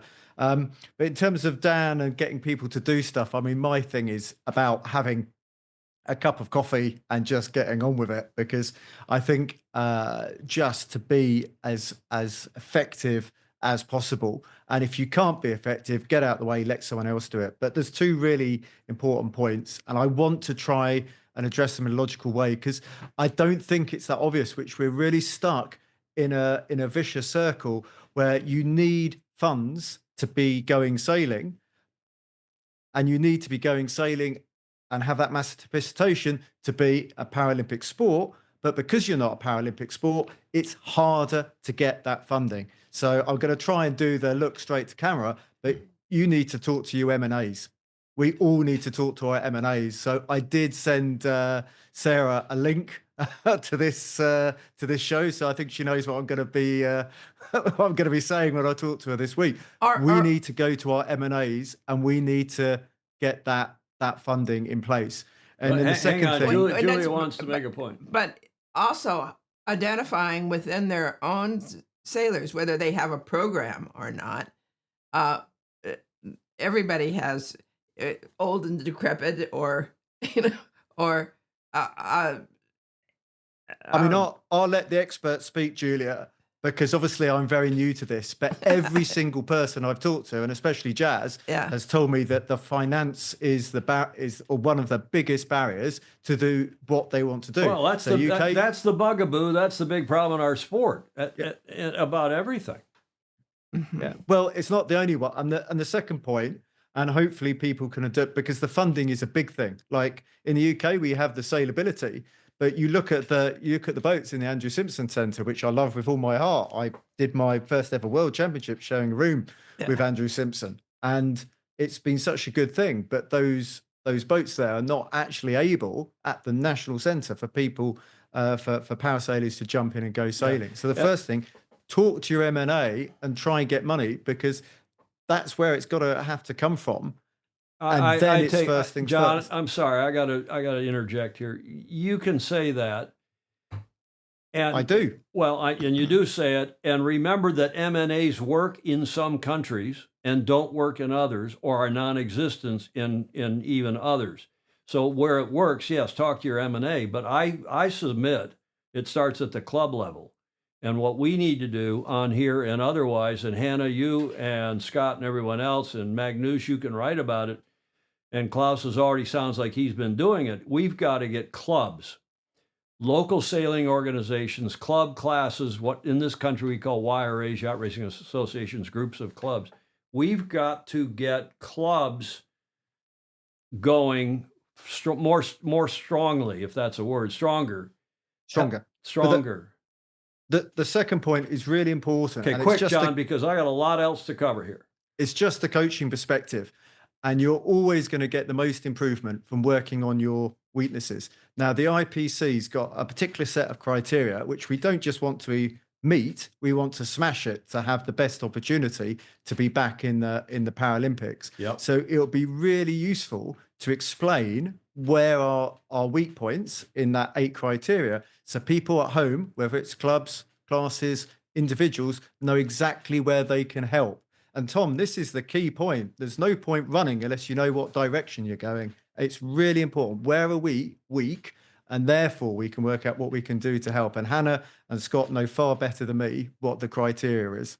Okay, well, let's talk. That's a good segue, John. Thanks for that. Let's good segue into this new program, because not too long ago, World Sailing announced a landmark, as they call it. This is their release. It's from Yacht Racing Life, but he just picked up their release. Announces a landmark strategy targeting a Paralympic return. And I paraphrase I've excerpted from various parts of this article. David Graham, World Sailing CEO, said, quote, "We remain steadfast in our commitment to the development of para-inclusive sailing and to our long-term goal of global development, which includes being reinstated in the Paralympic Games. The para-inclusive strategy shows a way forward for our members, as well as clubs, class associations, and sailors, to maximize the potential of parasailing and increase participation around the world." The quote continues, We are proud to state repeatedly, sailing is a sport for all, regardless of ability or experience, and our vision for para-inclusive sailing is designed to ensure everyone can enjoy life on the water. I think we all completely support and agree with that. And then somebody named Hannah Stodel, Whoever that is. a good German name. Hannah Stodel says she's World Sailing's parasailing manager and a 4-time Paralympian, added, quote, "This is an opportunity for the entire sport to reimagine how we engage with sailors, remove the barriers to participation, and make sailing truly inclusive for all." She goes on to say, "We know sailing empowers disabled people to live fuller lives off the water, and this strategy focuses on what is most important to our community, building a strong foundation," John's point from early in the show, "to increase, participation based on inclusivity, social impact," which is Julia's point, "and change, with the ambition to secure reinstatement to the Paralympic Games." Now, John, I'll come to you in a moment. Stodel added, at last year's Allianz Sailing World Championships in Den Haag, in The Hague, in the Netherlands, parasailing was included for the first time with huge success. We're now heading into a busy para-world sailing and national para-inclusive sailing season around the world. This is an exciting time for our sport, for everyone, regardless of physical capability. And now maybe I can go to Scott and or Hannah to explain these 2, 4, 5 key points in the next 5 years that world sailing will. Hannah, can you see that okay on the slide? Yep, all good. You want to read that or shall I? I can read it if you want. No, please do. It'd be better coming from you. Okay, in the next 5 years, world sailing will sustain its worldwide reach of well over 32 countries across 3 IPC regions required for inclusion in the Paralympic Games. Create a comprehensive quadrennial competition calendar of para-inclusive events. Deliver para-inclusive disciplines as part of the World Sailing Championships in 2026 and 2027. Maintain alignment with the IPC Athlete Classification Code whilst continuing to innovate. And ensure the highest standards of governance, including a robust anti-doping program that encompasses education as well as athlete testing. Okay. You've now just made a reel. So that is from the IPC criteria. And when we built the strategy, a lot of the driving factors in that new strategy came from the IPC criteria that John already mentioned. Okay, and Håkan Håkansson is asking what is kind of the bottom line question to all this. He's saying, "I am delighted that you are having a show on this topic. However, as a disabled sailor with Olympic aspirations, I still have no idea what to actually do to help." Let's go around the panel, starting with John. What is the thing that Håkan Håkansson or any one of us on here can do in addition to pursue this with our MNA and pursue this with our local club? John. Well, I'm going to keep saying it because it's such an important thing, but talk to your MA. They should have a program. If they haven't, ask them why they haven't. But I think the danger with clubs is clubs can be absolutely fantastic for local, but you can have some boats in clubs there which give people really good opportunities to sail, but they never lead the clubs. And the way to grow that is to really promote the whole sport as a whole. And that's why you do need to have that sort of leadership and pulling together. And it's much better for Hannah to speak about this. But one of the things she's trying to do is pull it all together to show that you've got global sailing for para. And it might be in a different boat in North America. To help show the IPC that, quien es más macho, that we've got the cojones, we've got the gravitas, we've got the sheer number of sailors and boats, right? John's reading his comments. Yeah, so I'm being absolutely spammed, but I think it's really important that there's just so much passion out there, but it's focused in the right direction. And anyone who volunteers, I'm just, talk to Hannah, because there's an awful lot of work for the number of people who are there. But I would say if your MNA doesn't have a para program or doesn't have much funding, still keep on talking to them. Doesn't every MNA of any size or stature have a para program at this point? No. Scott? No. Dan? No. Who wants to take this up? Dan? No, the answer is no. The vast majority of the programs are not delivered, not the vast majority, but over 50% of the programs, in my opinion, Hannah will correct me, are delivered in conjunction with the MNA the National Sailing Federation as the member national authority of World Sailing, but they are not part of the National Sailing Federation. They are affiliated to, and when the funding gets lost, that organization that's already having to beg, borrow, scrape, and bow down on bended knee, another cup, please, the whole Oliver story, they are even poorer off than an M&A would be when they're getting top-down government sports ministry funding. Hannah, please correct me if I'm wrong. I actually do want to challenge John's point a little bit, because yes, of course, M&A support is vitally important, and we as World Sailing do deal with the M&As, but Dan is right in saying that not every M&A has that, and quite often, especially with para, there are organizations outside of the M&A that are supporting para sailing, but also the clubs and that foundation building is so important. Like, it's all well and good, we can message our M&As, we can shout at the M&As, but realistically, without a solid foundation of participation, that will happen through clubs. That will happen through national competition, through creating those opportunities, and that's going to happen in clubs. And yeah, I'm all for persuading the M&As to do more. Great. New social chairman. Yeah, no, I think you're right. And making it so the social stuff happens at the club level, the instruction happens at the club level. M&A, and okay, the RYA is a little different, John, and you live down in Weymouth, where you've got your Portsmouth National Training Facility and so on and so forth. And you're a relatively geographically small country. Something like that would ever work in the US, for example, probably not in Australia, who knows where else. Maybe it works in New Zealand. Jazz Turner's got comments. Julia likes to remind us that you got to go back after this show and read through the comments. I'm only getting to a few of them. We're being inundated with great comments. Ed Worley's asking MNA. Yeah, Jazz Turner, thank you. It's the Member National Authority, of which in this country it often gets referred to as the NGB, because that's the Olympic term. The national governing body for every sport has it. But in world sailing parlance, dating back to the IWRU, was the MNA, the Member National Authority. Thanks for clearing that up, Ed Worley. Anybody else on the panel want to answer Hawkinson's question? What can we singly, individually, most importantly do, Dan?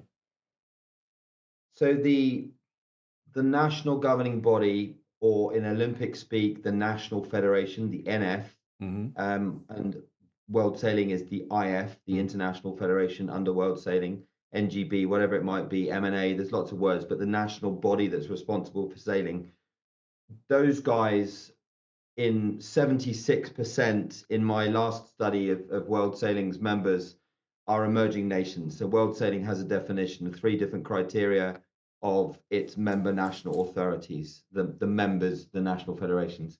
So 76% are either underfunded and under-resourced, or under-resourced but funded, and only the remainder are funded and resourced. So US Sailing, the RYA in basically Great Britain, New Zealand, Denmark, Norway, Sweden, all the rest of them that are in the typical top kind of 20 are developed nations. So in the emerging nations, those could be one person that are receiving a mandatory subsidy from the National Sports Ministry or the National Olympic Committee of around about $10,000 for their existence. Maybe some more. They sit in an office, which could be at home or it could be in the National Olympic Committee building. They don't have the bandwidth. They're a team of one. They're in an island nation, or they're in a country in Africa or in Asia somewhere, and they don't have any support. Those people are just unaware, uneducated, ignorant, if you want to call it that. Don't have a clue what they're doing. They don't want to put their head above the parapet, because if they put their head above the parapet, they get spotted as not having a clue what they're doing. They get replaced. That's not a good look when they get to travel to wonderful meetings all over the world on the account of the National Olympic Committee. They're not going to engage with this unless they become developed. How do they become developed? The country needs to increase its GDP. That's one of the measures. Funding in the country for that. The staff is another measure. So World Sailing moves these countries around in their criteria. So a vast majority of the countries in World Sailing's membership are emerging and are under-resourced and underdeveloped. So what can people do? Dan, let me jump in here. Go to their clubs and actually ask for the club to provide a program for disabled sailors to come to the club. Not the M&A, the club, Okay. and then from that they wag the dog. The tail wags the dog Yeah, upwards, not the top down. and that's End why of. you're hearing me talk about the clubs too. And I just want to go to Emily Wright's comment here, who is replying to a comment from Ted Ryman down in Cape Town. Emily is saying this is available, meaning parasailing, parasport is available in the Olympics and Paralympics. As sailing isn't in the Paralympics, this funding isn't available.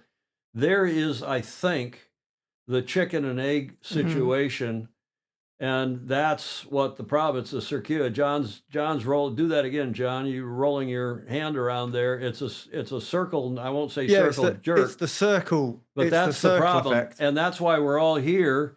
And I want to go to Magnus, who's been amazingly quiet here for the last half an hour. Magnus, Having a little nap. that's the problem, isn't it? Is that without sailing in the Olympic and in the Paralympics, it's very hard to get local support. And if we don't get the local support, we're not going to get, and national support, we're not going to get sailing back in the Paralympics. Magnus Wheatley. Yeah, I think we're doing a lot of things right. We just need to keep it absolutely focused now. And I just want to address the one issue that you skirted on, but didn't. No one answered it. Was the question of Kwan Hai Lee? How this guy got to be president, I have no idea. People took me aside and have told me how he came to power, what he's doing in power. I made the point today to David Graham. I said, there are so many bright spots in sailing that actually don't need a lot of attention. There's an awful lot of good things going on in the sport that are really, they're very good people doing great things, and it's going to happen whether world sailing is involved or not. You look at SailGP, you look at AC, you look at other events, they will happen whether world sailing is involved or not. There are dark spots, and the darkest spot is Paralympics. And we have to, we look at the president for leadership. We look at the president to actually hang his head on something. If and hang his presidency, this is his last quad, and he's presided over, not a fantastic period for world sailing. It's got back on its financial footings after all the financial problems that it had. I think David Graham has steered it pretty well through all of that. But get behind it, for him to get behind it would be enormous, but he won't. He won't say anything. And my view is we got to vote this guy out as quickly as possible because he's doing irreparable damage to the sport. We need a figurehead of the sport who's actually going to take this thing forward.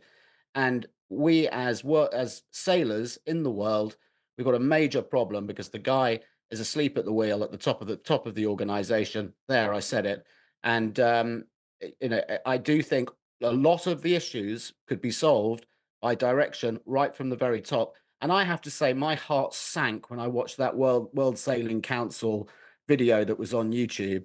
And we got to the parasailing bit, and it wasn't a terribly good presentation. And then Kwan Hai said at the end of it, well, it's just another one of our priorities. And my heart sunk. I actually asked David Graham today, I said, is there something that we don't know? Has he been told privately by somebody on the IOC or somebody on the IPC that sailing just isn't going to get back in the Olympics? It just isn't. And you're wasted effort here. Parasailing, David said, I'm absolutely sure that's not the case. You mean parasailing back in the parasailing back in the Paralympics, right. Sorry. That it's not going to get back. Is there something going on behind the scenes? Because it just feels, I can't understand why a president of World Sailing, and we've got two members, we've got the communications directors of World Sailing on here. I don't understand why he can't stand up and even come on this show.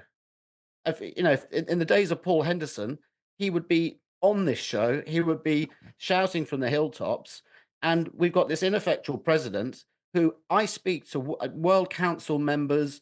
I've spoken to a lot of people off the record, on the record. None of them can stand the guy. Why? How did we end up here? And I'm sure that there's a lot of the problems that we are facing is down to a lack of that absolute direction at the top. Would this happen if you had a character like Grant Dalton in? No way. Would it happen if Russell Coutts was there? No way. It's just poor leadership right at the top. And I'm sorry, we have to change that. That's going to have to change. But I am assured that for 2032, if we can get the Brisbane authorities to take sailing as they don't want to drop anything out of the Paralympics. If we can get them to put sailing back in through a massive effort from everybody in the sailing community, I think there's a really good chance that we might get back in as almost a demonstration sport for 2032. And that's the goal here, because it will be 17 years from 2016 to 2032 that we've been in what I call Siberia. And that is a disgrace. It's unacceptable. And we're all dancing around, all being very nice about it. It's absolutely shameful that we are not in the Paralympics. I just want to go back to what Andrew Dolly DeVola said. I don't think I read this, but because we're in Brisbane in 2032 and 32, I've had many issues. And this is Dolly DeVola, who is a guy, I think mid-60s, and he's a superb windsurfer at that relatively advanced age. He's on here a lot, terrific guy. I've never met him in person, but everybody from the Priceys, the family, and everybody says this guy is the cat's meow. I've had many issues with Australian sailing over the years, but meaning Australian sailability programs around the country are amazingly supportive and successful. The joy it brings to disabled parasailers is just amazing. So it sounds like maybe there ought to, you're nodding your head yes. Maybe with it happening in Brisbane, Dan's nodding his head yes. Maybe Hannah and Scott and everyone else. And we haven't heard from Klaus. I want to get Klaus to wrap this up for us. But I think we got to go to the Aussies and start working hard. And we got Alistair Murray, hopefully, is on here watching all this. As you know, he's a regular, Magnus, on here. So make a final point. Can I say on that front, please? I hear there are very, very good political moves being made with the Aussies. There are some serious people, very famous sailors who are involved in the Brisbane Games, and I'm aware that World Sailing is well into them, and that is a really positive thing. So I do trust in David Graham and Hannah and Scott to get to keep. But when I look at it from a level that I look at it from, I say, what can we do? Who can we? Where are the influencers that we can really get into those committees and talk to those people and shout the good work that's going on? Dan, Hannah, John, you're absolutely right saying what you're going to do. But I do think there's the politics that goes up the ladder, and we certainly know powerful people in the sailing world who can help here. And it's just got to stay focused. And I'm not going to apologize for keeping this issue front and center and going out to the audience that follow me on Rule 69, because it does keep it, and it as somebody said to me at World Sailing, you've got our attention. Great, that's all we wanted, and this is not going to go away, and let's hope we get there. Well, good points, and I see everybody nodding their heads yes. Dan, who's on the panel, is saying Australian sailing is one of the few national federations that have supported para-inclusive financially. Dan's also saying, Dan, not to put words in your mouth, but just to speed this up a bit, we're an hour and 45 minutes into the show. And they, meaning Mr. Belcher, have good representation. The Australians have good representation on the World Sailing Board. And the President Emeritus, Mr. Alistair Murray, who is a super Fozy, is on here, and he's saying, I'm here to help. So maybe we're going to count on Alistair. And Betsy Allison, who is a staff member of U.S. Sailing and a terrific sailor. Again, as I said, I've known her since forever, and one of the best, hardest working, and best sailors that have come out of this country in the modern history. She says, make no mistake, U.S. Sailing does not have resources to support athletes for parasailing at this point. And and Magnus, you're exactly, and she's right, because we know what trouble U.S. Sailing is in financially, and hopefully they're going to get sorted out. And Andrew McIrvin is on, and he's saying, well done, Magnus, all too true. So it sounds to me like we have several strategies that have been put forward, a strategy and a good one that's been put forward by Hannah and Scott rather. And John, before I let you wrap this up, let's go see if Klaus Hulting has something he'd like to add to all this before we have John wrap it up for us. I think if we take this seriously and want to have a roadmap vis-a-vis Brisbane, we have to constitute a task force that can take this 100% seriously and identify all the obstacles and diminishing factors that we have in our way. Identify the persons on the IPC boards, identify them exactly who they are, and also thinking who are working against us within World Sailing Federation. I mean, it's a lot of bullshit around, and if we can get more concrete and more articulated in what we're trying to convey, I think we can succeed. We did damn hard work back in the 90s. I mean, I brought the 2.4 to Atlanta. I brought the 2.4 to Toronto for the IYRU meeting there, just to show them that this is real, this is not fake, and we need the roadmap. And I haven't been able to follow all these things on details since I was introduced to the group about 3 weeks ago. But I know that, Hannah, I mean, you work damn hard. We are trying to fight all these guys that are trying to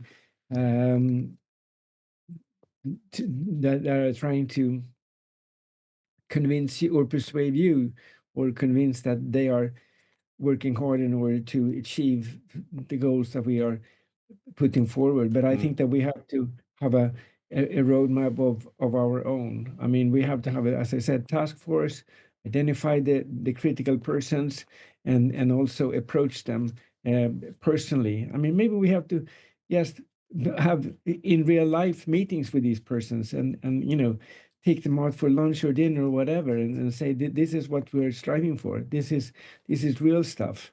And it's not going to happen overnight, but I think that with the perspective of Brisbane still, we need to work hard and have the agenda really solid. Otherwise, we're not going to succeed. And it's not going to happen overnight, and it's not going to be an easy task. But I think that it's definitely worthwhile working for it, because we love sailing, and I think that it's fair that people with severe disabilities get a chance. Exactly. And when you look at these other sports in Paralympics, I think that we are definitely well qualified to be part of that, as we were once, and we have to sort of regain the trust within those guys. Well, and I'd like to say I think absolutely right. One more thing is that this is a slippery slope, and we all agree that it's one thing not to have parasailing in the Paralympics or sailing in the Paralympics, but we don't want to see sailing leave the Olympics for all the reasons. We know we'll have funding problems across the board. There are, we'll have sailing in the U.S., we'll have sailing in the U.K. and in the Scandinavian countries and the Low Countries and Australia and New Zealand. It'll happen because it's always happened. Spain, Italy, probably Germany. But Rick Banner was saying, very well said, Klaus. And another reason to get sailing back in the Paralympics, parasailing back in, is because we want to show a big Olympic effort, big time, big picture going forward, and not risk ourselves as a sport being eliminated from the bigger picture Olympics. And Emily Wright is saying, agreed. Huge shout out to the hard work Hannah and her team have done to get us to where we are on this journey. We want to keep that up, and we want to look at the boats that are the modern, cool boats that are being used today. This is the RS Venture Connect. They don't use SCS apparently in the title, but it's the configuration for parasailing. It comes in lots of different configurations, several different configurations. There's a shot of the boat at Lake Garda, and here is a very quick video on, just to help wrap this up. Have a look. So we're currently at Rutland Water, which is in the middle of the UK basically, and we're here for the Para World Sailing Championships for the two-person technical class, which is currently the RS Venture Connect. 4 days of World Championship competition, amazingly close racing, and I love seeing obviously all this para activity right here in the UK. The biggest thing with this event has been the community spirit, and obviously there's a lot of moving parts here. It's been a very community-focused event, and I think that's probably the best thing about the para-inclusive world, is that everybody just goes together and wants to go sailing ultimately. It's so marvelous, it's magic. We hoped, but we didn't believe it before, and now it's done, so it's great. We will know it tomorrow. And we are especially happy because we were champion in Den Haag last year, and it was really a challenge to do it again this year, and it's done. And so it's fabulous. Now we are going to have a lot of fun and a lot of pleasure too, because we are so happy here. We were really happy. It's been a blast the whole weekend. A lot of win. We couldn't ask for better conditions for us too. We just worked perfectly through these conditions, and we worked good as a crew. This is great stuff and a nice world sailing video. Dan Jaspers, you've been working with this company. Do you want to add anything to that before we go to John to wrap this up? Yeah, there's a huge thirst from the teams, from the coaches, from the sailors, from all the people that are involved, the families. I'm in daily contact, much like Hannah, with all of these guys, and I've worked for the last 5 years with para sailing classes and seen countless numbers of people engage and seen people leave and people sadly pass on from illnesses and the passion that's there. It tugs at the heartstrings for all of the right reasons. But these people, deep down, they are just the same as the sailors in the Olympic pathway, and they deserve an opportunity. And no amount of lip service is going to help make this happen. I think a call to action, with people putting their hands in their pockets to support and actually going out and creating programs, is the only way that we're going to do anything justice. We can sit here as apart from Klaus, who's and Hannah. Sorry, Hannah, I look at you as someone who's not. I apologise for that. I don't know why I'm apologising, but there's a mix of able. Sorry, I mean it's just me seeing you as not, one of the community, and that's a good thing, I suppose. I'm putting my foot right in my mouth. I apologise for that, but there are people out there that we're talking to that have really massive challenges in life, and we owe it to our community to include them, to be inclusive. Indeed. And I think we're standing there and holding up signs, and there's one next to me here that I just jokingly wrote earlier on, and it's lip service, and we can't just keep doing that. We need to put our hands in our pockets. And 800 shows, if you multiplied it by $18 a show, you'd have about $150,000, and that's what I believe would be a good budget for a year to get another 10 countries to attend events. So yeah, especially if we could use it to spend on the studio here and keep us on the air. That is a great idea. Put a ramp outside the door and enable Dan, wheelchairs. thank you for that. And I just wanted to say that there's a comment that's come in. He must have just woken up. It's a Saturday morning down in New Zealand, but Magnus, you'll know who Sail World New Zealand is on YouTube. And he's saying, why don't they put a para event in the America's Cup like the youth and women's? The boats are all push button, all are sitting down, foil control is automated. If you can sail a scud, why not the AC? And we all know who that is. I hear you, Richard Gladwell. I hear you. That's Richard Gladwell. He's making some points there. And a point we all made an hour or so ago. John Emmett, there's the committee. Wrap this up for us, John. This has been really good for my short-term memory, because normally I'd never have to hold thoughts for this long. And it's such a good panel. 2 hours goes past really quickly. What I wanted to say is, in life, everything worth achieving is difficult. And if you fast forward, it would be a real achieved goal if in 2032 that parasailing's back in the Paralympics. But people need to try and do what they can now. And there's not going to be that white horse or whatever. I'm sure Mangus is going to be able to pull some rabbits out the hat, but it's actually a case of marginal gains and everyone just doing what they can to make things better. Personally, I've taken on board. I'm going to try and meet up with Daniel Bocher next weekend. Thank you very much to Alistair Murray for sorting that out. But to take things away and do action. And in terms of some of the comments, sorry, my short-term memory can't hold them, but I think already there's the start of a formation of a little behind-the-scenes steering group. And there is the possibility of charity to make sure money goes where it should be, and it's ring-fenced and all the rest of it. And we should all be here to support Hannah and her sterling effort. Absolutely. And thanks for putting the panel together, John. Thanks to all our panel who came on.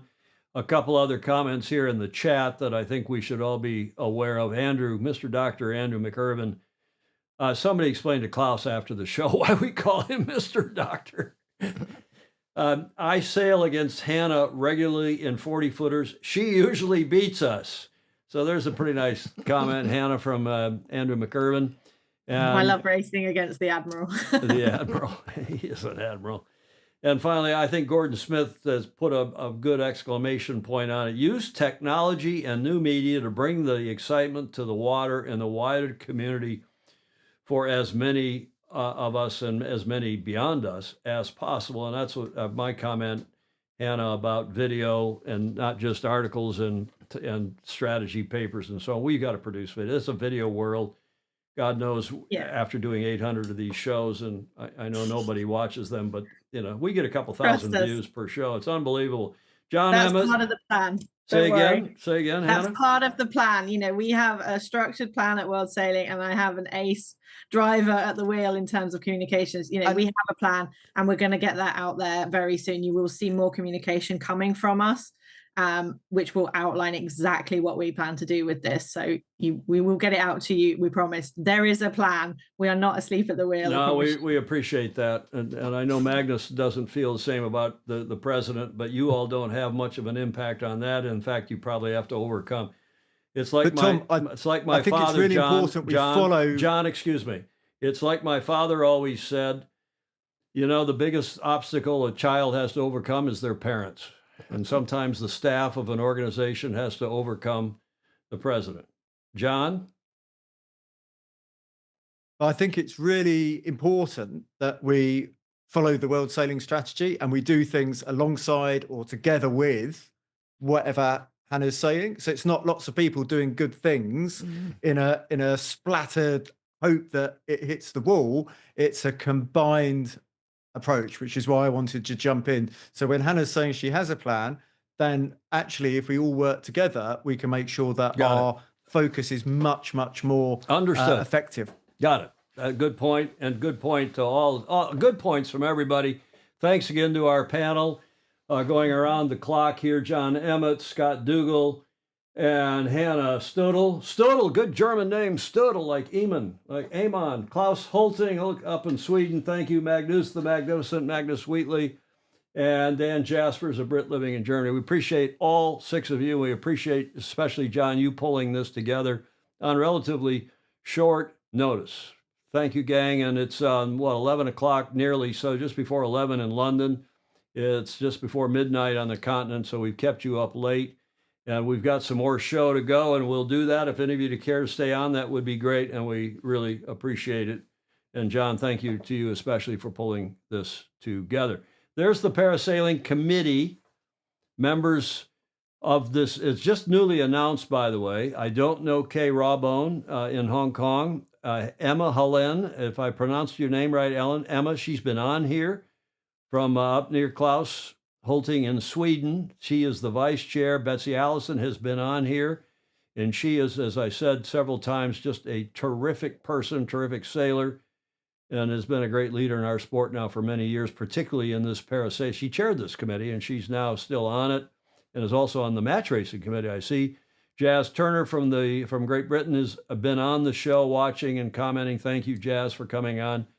And on and on. Andrew Watson saying, great work, panel. And it's for Ted Ryman, it's 1 a.m. Well, he stays up half the night anyway. In Cape Town in the Republic of South Africa. We've got a little bit more to go here. It's just exactly 3 o'clock. We've been at this for 2 hours here now. In San Francisco, it's 3 in the afternoon. But let's carry on and give you a quick update, as promised at the top of the show, on the Vendée Globe. Just a quick one, because they are finishing day 82, and we told you the other day that Justine, Sam, Benjamin, and Clarice were had finished, and that Boris and Samantha were about to finish, and in fact they have. A nice feature on the Vendée Globe website today. Samantha Davies has finished 13th. A nice interview with her. We've been following her as well as some of the others.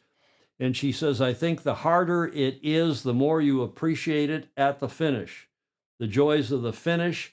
I have been waiting for this since 2009. I am delighted to finally finish the Vendée Globe again. She finished it in 08, but didn't since then in the races she's done since then. The end was harder and longer than I had ever expected, but I know that it is also part of the Vendée Globe. That is also part of the Vendée Globe. Until the finish line, you have to give everything. It is just simply an incredible venture. So bravo Zulu to her. The rest of the gang following up behind. It's quite a pack coming in here in this, including Damien Seguin, who we mentioned as a parasailer earlier in this show, and down through Jean Lecomte, the oldest gentleman sailing in, the oldest sailor in this group, and he will finish, it looks like, in the top 20. Bravo Zulu to him. Conrad Coleman from New Zealand, who lives sometimes in Colorado when he's not in Les Sables d'Olonne. He is currently in 22nd. Bravo Zulu, quick Bravo Zulu. This kid, and he's, a kid, he's 22 or whatever he is, but he is on a roll. You will all recognize him. Magnus the Magnificent will recognize him. I think Magnus has left us, as some of the others have, but that is Cole Tapper winning the Governor's Cup down at Balboa Yacht Club last summer. Our Northern Hemisphere summer 2024, Cole won the Governor's Cup in the finals against Jeffrey Peterson, who is now aged out. But Cole, after sailing in the Youth America's Cup, he didn't win it, but he's had a hell of a year because he went to Jeddah and won the World Sailing Youth Match Racing World Championship with Cole there on the far right, and Hamish Voss, Jack Freeman, Chelsea Williams, and Joel Bichel, representing, of course, their home club in Oz, in Sydney, the Cruising Yacht Club of Australia. Bravo Zulu to them, but wait, there's more. Last week, Cole, Max Brennan, Jack Freeman, Hamish Voss won the 2025 Helly Hansen in Sydney, and the Joy Ride Perpetual Trophy for a second time, beating the aforementioned Jeffrey Peterson here, who is a super fozy on this show and from down at Balboa Yacht Club. And Jeffrey's been sailing with Enzo Mendito, Spencer Kriestein, Justin and Mitchell Callahan, the brothers from the USA and the Harvard Collegiate Sailors. Cole Tapper is just on a roll because today, out in Perth in WA in Western Australia, he defeated Jeffrey yet again to win the Warren Jones finals. There's Jeffrey on the left and Cole on the right in a stereotypical breezy. The Fremantle Doctor is in. They're racing not out in the open water, but they're in the river, in the Swan River, and it was a fabulous series. Cole won 3-0, beating Jeffrey again. Jeffrey was the other finalist back last week in Sydney. Here's the rest of the lot, the finishes: Cole, Jeffrey, Marcello Torre, sounds Italian, but he's a longtime resident. His family, he grew up in Perth. Josh Hyde, another great sailor. He's from New Zealand. Alec Coleman from Canada has gone from, he was not very auspicious last year's Governor's Cup. He's up to fifth, finishing ahead of Robbie McCutcheon, the Brit. So a great group of kids, again, sailing in this youth match racing stuff. It's terrific. Bravo Zulu to them all. And bravo Zulu especially to the gentleman on the left, Cole Tapper, this was a final press conference last year at the Gov Cup. Jeffrey Peterson on the right. And Balboa Yacht Club, by the way, has just put out their RFI, the request for invitations. If you want to be invited to the 58th Governor's Cup, the granddaddy of all these youth match racing tournaments, regattas, that is just out in the last few days, and Balboa Yacht Club is running that regatta again this summer, the last week of July. It's actually this year going to start on a Tuesday and end on a Sunday, so as to avoid a conflict with another event in Europe. But the world's under 23. You cannot have turned 23. They are invited to file a request for invitation, and you can go to the GovCup website, govcupracing.com, to get the details and get the information that you might need to submit a request for invitations. Invitation only. Terrific event. Cole Tapper will be back. Jeffrey Peterson has aged out. Should be another, as we say in Michigan, another barn burner. Right, Julia? Right. Best regatta. Peter Bretschker's on here, Commodore Peter Bretschker, or is that his son? Regardless, Balboa Yacht Club folks, Patrice Gallo, Rockland, kudos to all the match racers. Indeed. Dan Jaspers is back and forth commenting there, and I just want to carry on here and say to Julia, do you know, before we get into our America's Cup segment, Julia, do you know what happened on this day, on January 31st, 1987? Speaking of match racing, Well, let's see if any of our remaining Zoomers know what happened on this day in 1987, 31 January. America's Cup. It was America's Cup. And it was, here's your first and only clue, Yep. Stars and Stripes and Kookaburra. It was race 1 of AC 26 between Dennis Conner and Ian Murray. Magnus Wheatley sharing, he says Cole Tapper is such a great guy, superstar in the making, couldn't agree more. Mm-hmm. Connor ultimately won. Daniel Gruen is right, but this was day 1 of that windy match, mostly windy match, off Frio in WA. And here is the video of that whole series, just for the sights and sounds of what many say was the best America's Cup in is certainly the modern history, if not the history of the sport.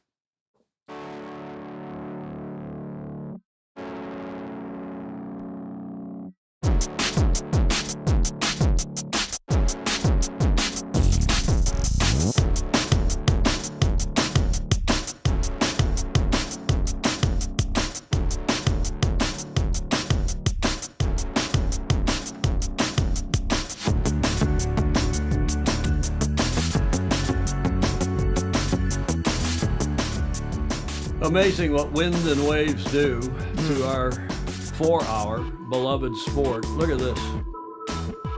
Great stuff. Yep. Dennis, of course, won 4-0 over Ian and the Kookaburra gang. They've won the America's Cup. That's Gary Jobson's voice, another super cozy. There's Dennis. Everything I could to bring the cup back home to America where it belongs. So here it is. Ed Worley, who was involved in that, he's on in the chat. The last 12 meters. The last 12-meter series, that's right. The YouTube AC channel may have full race yeah, they do have full race replays. That's correct, Daniel Gruen. Thank you for that.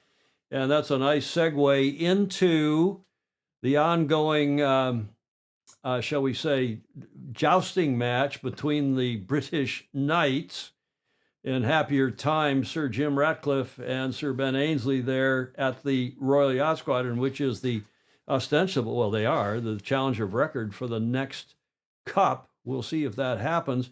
Richard Gladwell, who was on here earlier, probably still is, wrote a long and very interesting article today on the America's Cup, a brief truce in the War of the Roses for the first America's Cup teams meeting, which is going on in London. We know where it took place today. I'm not sure much was accomplished, but I haven't heard the full details yet. But Richard, I'm just going to excerpt from his article on sailworld.com. Whether the houses of Ainslie and Ratcliffe began the 2027 Cup, who knows if it's going to be 2027 or get delayed, in the have or have not category, as you Brits would say. Oh, really? Will no doubt be sorted out by their respective legal teams. The outcome does not make a big difference to the House of Ainslie and the challenger of record, meaning the squadron, and from where their cash flow is sourced to get the show geared up and potentially on the water in 9 months. Wow. Well, that's if it happens in 2027. I have my doubts, as you all know. While someone with Sir Jim's resources could hardly be categorized as a have-not, not Magnus, Richard Gladwell writes, the Ineos Britannia team will go through the same current audit review process as his other Ineos sporting entities. Apparently he's reviewing his cycling and his soccer, football, and other sports properties. Formula One. In the end, the decision will likely come down to a personal one for Ratcliffe, now a Monaco resident, as to whether he still has the ambition to bring the America's Cup back to the UK, GBR, and more specifically to cows or otherwise. And this was an interesting comment from Richard. In that regard, history is on his side, meaning Sir Jim's side. He has to look no further than fellow billionaires Larry Ellison and Ernesto Bertarelli, who both had the same disruptive approach to the America's Cup as they did to business. Both were twice winners of our beloved sport's most prestigious trophy. So writes Richard Gladwell, who wrapped the thing up with this comment. There's the picture of the squadron I've been using. For the Cup teams, with this weekend's meeting in London, the game of waiting is over and the hurry-up phase has begun. Time to make a commitment to the commitment, as Dennis Conner would say. But in the 155-year history of the America's Cup, the Challenger of Record has never won. In fact, this past Cup was the first time the Challenger of Record won the Challenger Selection Series, a.k.a. the Louis Vuitton Cup. So that's Richard Gladwell writing today on sail-world.com in a long article. I commend it to you. Google it, or Google Richard, Google, and it's a terrific article. Clark Chapin, that series caused me to get cable TV, even though we didn't have a color TV for another 13 years. My rejoinder was always, do I get the same shows? Yes. If I had color, would I watch more TV? Probably yes. Why would that be a good thing? Well, Daniel Gruen says the big difference is that Allison and Bertarelli were passionate sailors. Ratcliffe is not. Well, okay, but he's a passionate sports person, sportsman, Daniel. So let's see how that turns out. And let's now go to Magnus the Magnificent, who was interviewed by another Fozy today. So this was a very good YouTube video, about half an hour long. I commend this to you as well. And it was Magnus being interviewed on Sail Magazinet, our Norwegian Fozy Mikkel Thomason, who's not, remember him, Julia? Oh, yes. Not been on the show in a while, but he looks good, sounds good, and he interviewed Magnus. And I'm just going to play the last 2 minutes of what was a half an hour interview. Good interview on YouTube. There you can see the links. If you go there, just Google it. That's my YouTube Premium. But if you go find the Sail Magazinet, apologies for the pronunciation for our Norwegian friend, but a good website and a good introduction to the current contretemps by Magnus and Mikkel today.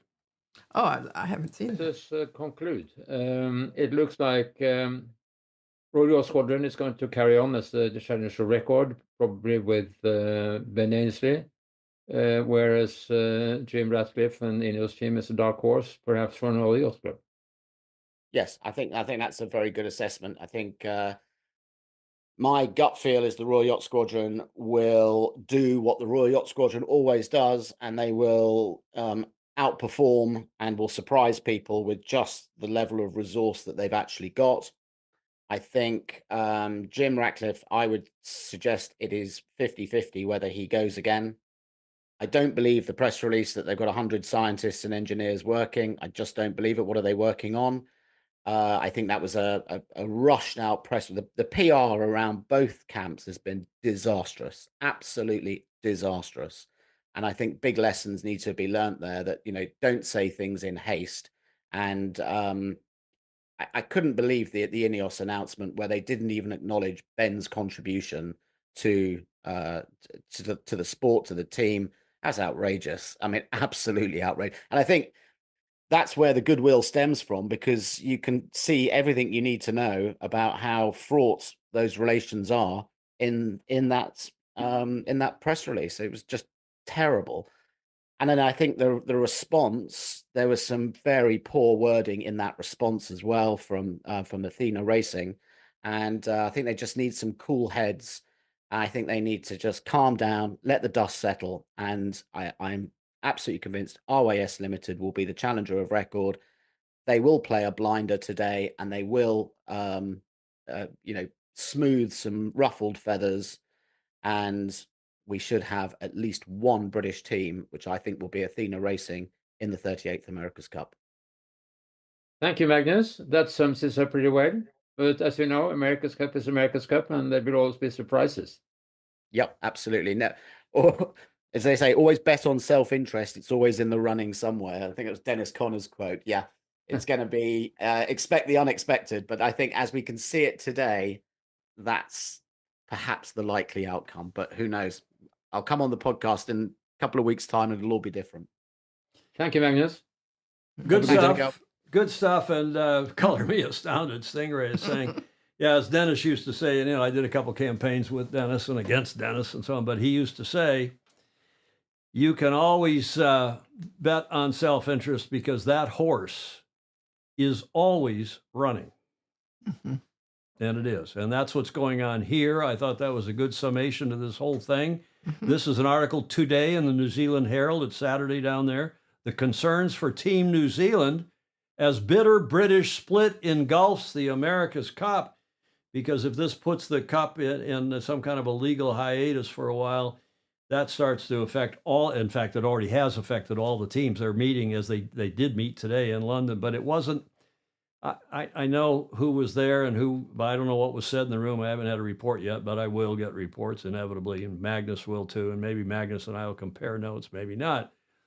But it's going to be a tough period here because the challenger record is the one that's supposed to negotiate the details of the next match, and that is maybe happening, maybe not. But again, let there be no mistake. At the end of the day, the other thing, besides Dennis's two comments, is my comment, my mantra, the golden rule. He who has the gold rules, or makes the rules. And Jim does not look good in that photo. I agree, Rick Bano. He really looks gaunt. And he did, I said at the top of the show 2 hours and 20 minutes ago, I saw him last night. I was watching ESPN's replay of the Man U, and I guess it was Fulham. It was a good match, 1-0. Very, very engaging soccer match. But Dan Jaspers, you wanted to say something about all this. Yeah, I was just. Can you hear me, Tom? Sorry, I've switched Loud and headphones. clear. Thank you. It's just an observation. I mean, with Jim, there's no doubting that his company's got money behind it, or he's got money. But he owns Belstaff. He owns Grenadier. He owns a large percentage of the Mercedes AMG America's Cup Formula One team. So there's no one else involved apart from Henry Lloyd coming on board, which is one of Ben's long-term standing clothing partners, to supply the team with kit. They didn't want Grenadier and Belstaff kind of providing that. He doesn't have any stakeholders. So all the other syndicates that I'm aware of in the history of the America's Cup have had multiple stakeholders. They're not controlled and owned by one person dominating the entire stakeholdership. So I always think that the teams that are going to win are the ones that are going out to a wider stakeholdership. And I feel that's possibly Jim's weakness. Just an observation. Don't know if anyone agrees with that or not. Well, au contraire, mon frere, having been living and breathing in this thing since 1980, and having deep pockets behind you allows you to start doing a lot of things straight away early on. When not having deep pockets, you have to then go out and raise the money. It's very difficult indeed, but you can't really get going till you raise the money. And a lot of that money is back end loaded, meaning you can't get it up front and you can't start spending it straight away. So Andrew McIrvin says soccer is not that exciting. France just slaughtered Wales 43-0 in rugby. Oh. Yeah, I don't know what that picture's all about. A lot of people are commenting on that, and thank you. I can't remember if I got that from Magnus or from his Rule 69 blog, which, by the way, if you haven't subscribed to that, it's well worth it. Magnus Wheatley's Rule 69 blog. It's on Substack. And I'm not sure if that picture came from his post today or if it came from, I think maybe it came from Richard Gladwell, who is, again, Sail World NZL. He's a New Zealand editor. And he's saying the 2027 Cup can proceed with or without the challenge of record sailing in the event. Yes, Richard, it has happened in the past, as recently as 2017, sort of, but it depends on what the rest of the challengers and the defender, of course, how they view that. If they form some kind of a ecumenical, democratic challenger of record committee, Cork, like we did back in 92, maybe. Any other, we got some stalwarts that have stayed on here. My goodness. Scott stayed here. It's late in the UK. Hannah I was just going to say, there. Ben looks pretty tired as well. Yeah, he does. John, did you want to say Not doing anything? anyone any good. Anything else? No. Any of I the mean, other... that photo's two people who need a really good sleep, and I know quite a good sleeping supplement that's meant to help with that. Well, But, you're using that Ainsley supplement, right? The Ainsley and Ainsley? I do. Yeah, and my wearable absolutely loves it, because the problem is we You sort mean of the think we wearable, know our you body. wear that to bed to measure how long you slept. Yeah, so I've got a Garmin 8 or whatever. You and remember I'm not that paid joke, John? You remember that joke about the contractor or the carpenter who took a ruler to bed with him every night to see how long he slept? Julia, you can give me a finger wag if you want. I got it. That guy. We got to wake these people up. These poor folks are staying up not only past dinner, but past the time for an after dinner drink. It's late there. Well, Tom, I was trying to work out if I could sneak away to get a glass of red, which is my equivalent of the Ainsley supplement. Yeah, this, as you probably know, Scott, this show is widely regarded as the drinking show with a sailing habit. Notwithstanding, I don't drink, but that's another issue. Julia does, and we normally pour her a little bit of Clayton Embly's bourbon cream.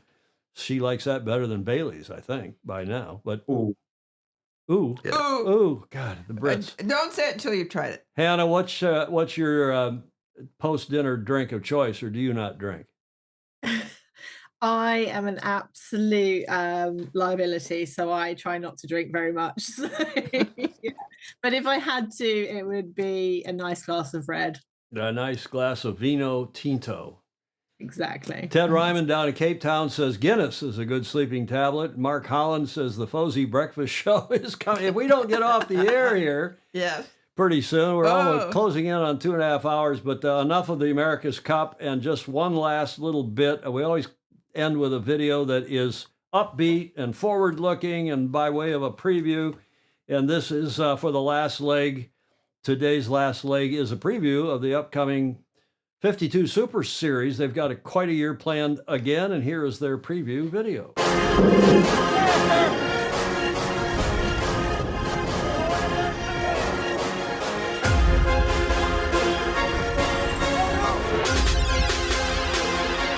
The 5-event 2025 52 Super Series season opens in chic Saint-Tropez in the south of France.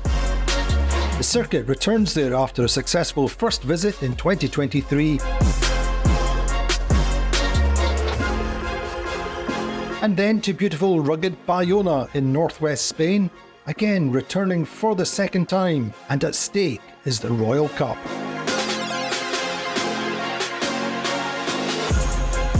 The circuit stays in the Atlantic for super popular Cascais in Portugal for the Rolex TP52 World Championship 2025, and usually we enjoy big wins and waves in Cascais.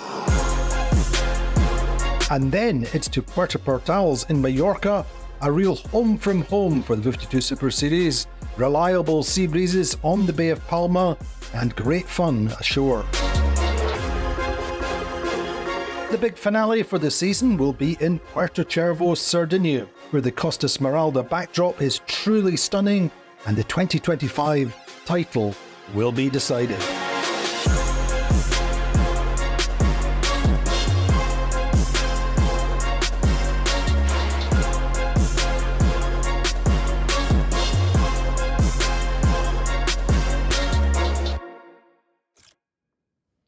How's that for a video? Oh, great. I love those 52s. A lot of people think that the America's Cup just ought to go back to a box rule, maybe not a 52, but a box rule 80, put Andrew McIrvin in charge, and Mr. Secretary General of the IMA, who, by the way, tells me earlier today, they've already got, I don't know how many Admiral's Cup teams. They had a record quick Fastnet entry. Yeah. For right, Hannah's nodding her head yes, and just you know, nice Rolex video. Yeah, agreed, Ed Worley. And it's just a fabulous sport. Our beloved sport is just bloody amazing. This was a great panel today, Julia. Yes. Huh? Yes. I'm really glad we did that. And thanks again to John and the gang for putting this together. And Hannah and Scott for sticking with us, and Dan Jaspers and the others who were with us earlier. Great video, great series, Ted Ryman is saying. That gets us to the D block here in our final few slides. Quickly, the Whiskey Tango Foxtrot for our show. And we try to keep them sailing oriented, right, Julia? I like to see your expression. I put the camera on you. Here's the first one. The prisoner looks very nice, but that's not what I meant by 20 lashes. Have we used that one before? No, I was cleaning out my hard drive yesterday. I think, and you know, otherwise these computers that we've got in here I like that one. Hannah liked that one too, didn't she, Hannah? Huh? She's nodding her head, yes. She's a pirate. I think Cole Brower. We should have played that one for Cole Brower the other day. Okay, the next one. Julia, this is for you and me. My joints are stiff. It's because you're rolling them too tight. Huh? Yeah. That's a sleeping aid too, isn't it? Do you take gummies? Do you take? What are those? Not THC. Those are. I don't take anything. John would know. John's probably an expert on all that. Finally, sadly, yeah, they're all in the chat. This happened down in Florida in the Inland Waterway the other day. And I don't know whose boat this is, but it looks. Ouch. Ouch is right, Dan. It looks like, you know, it's a mully hull. It's a catamaran. And I'm going to replay it here. But it looks like a gunboat. And I played it for Claire Harrington, for Vice Commodore Harrington the other day to see if she knows, because she's down there a lot. The New York Yacht Club have several enclaves, but they didn't quite beat the bridge as it was coming down. And hence their rig came down. In Pompano Beach, I guess that's what that said. I don't know who it is. If anybody knows who it is, give them yeah, they ain't going to buff out, Clark Chapin. That is right. That's courtesy of the New York Post. They've been running. That's the kind of ink our sport gets. It's too expensive and it's too dangerous. It is. And that sort of stuff happens. Yeah. Not enough ATCs. Yeah, that's a bit of a morbid joke. ATCs in the bridge tower control. What a catastrophe that was. What was it yesterday, the day before at the airport in Washington, D.C., DCA. Okay. That gets us to the finish line, Julia. And you like to say... Do not miss the opportunity to like, follow, and share. It does us lots of good, and your friends, particularly, say, "Why didn't you tell me about this before?" Exactly. Well, we like to keep it among a quiet little secret here, and also, as you all know, comments are welcome, even in replay. Thousands of you watch it in replay, and if you're watching in replay, please, no name calling, no personal attacks, no crutonic language.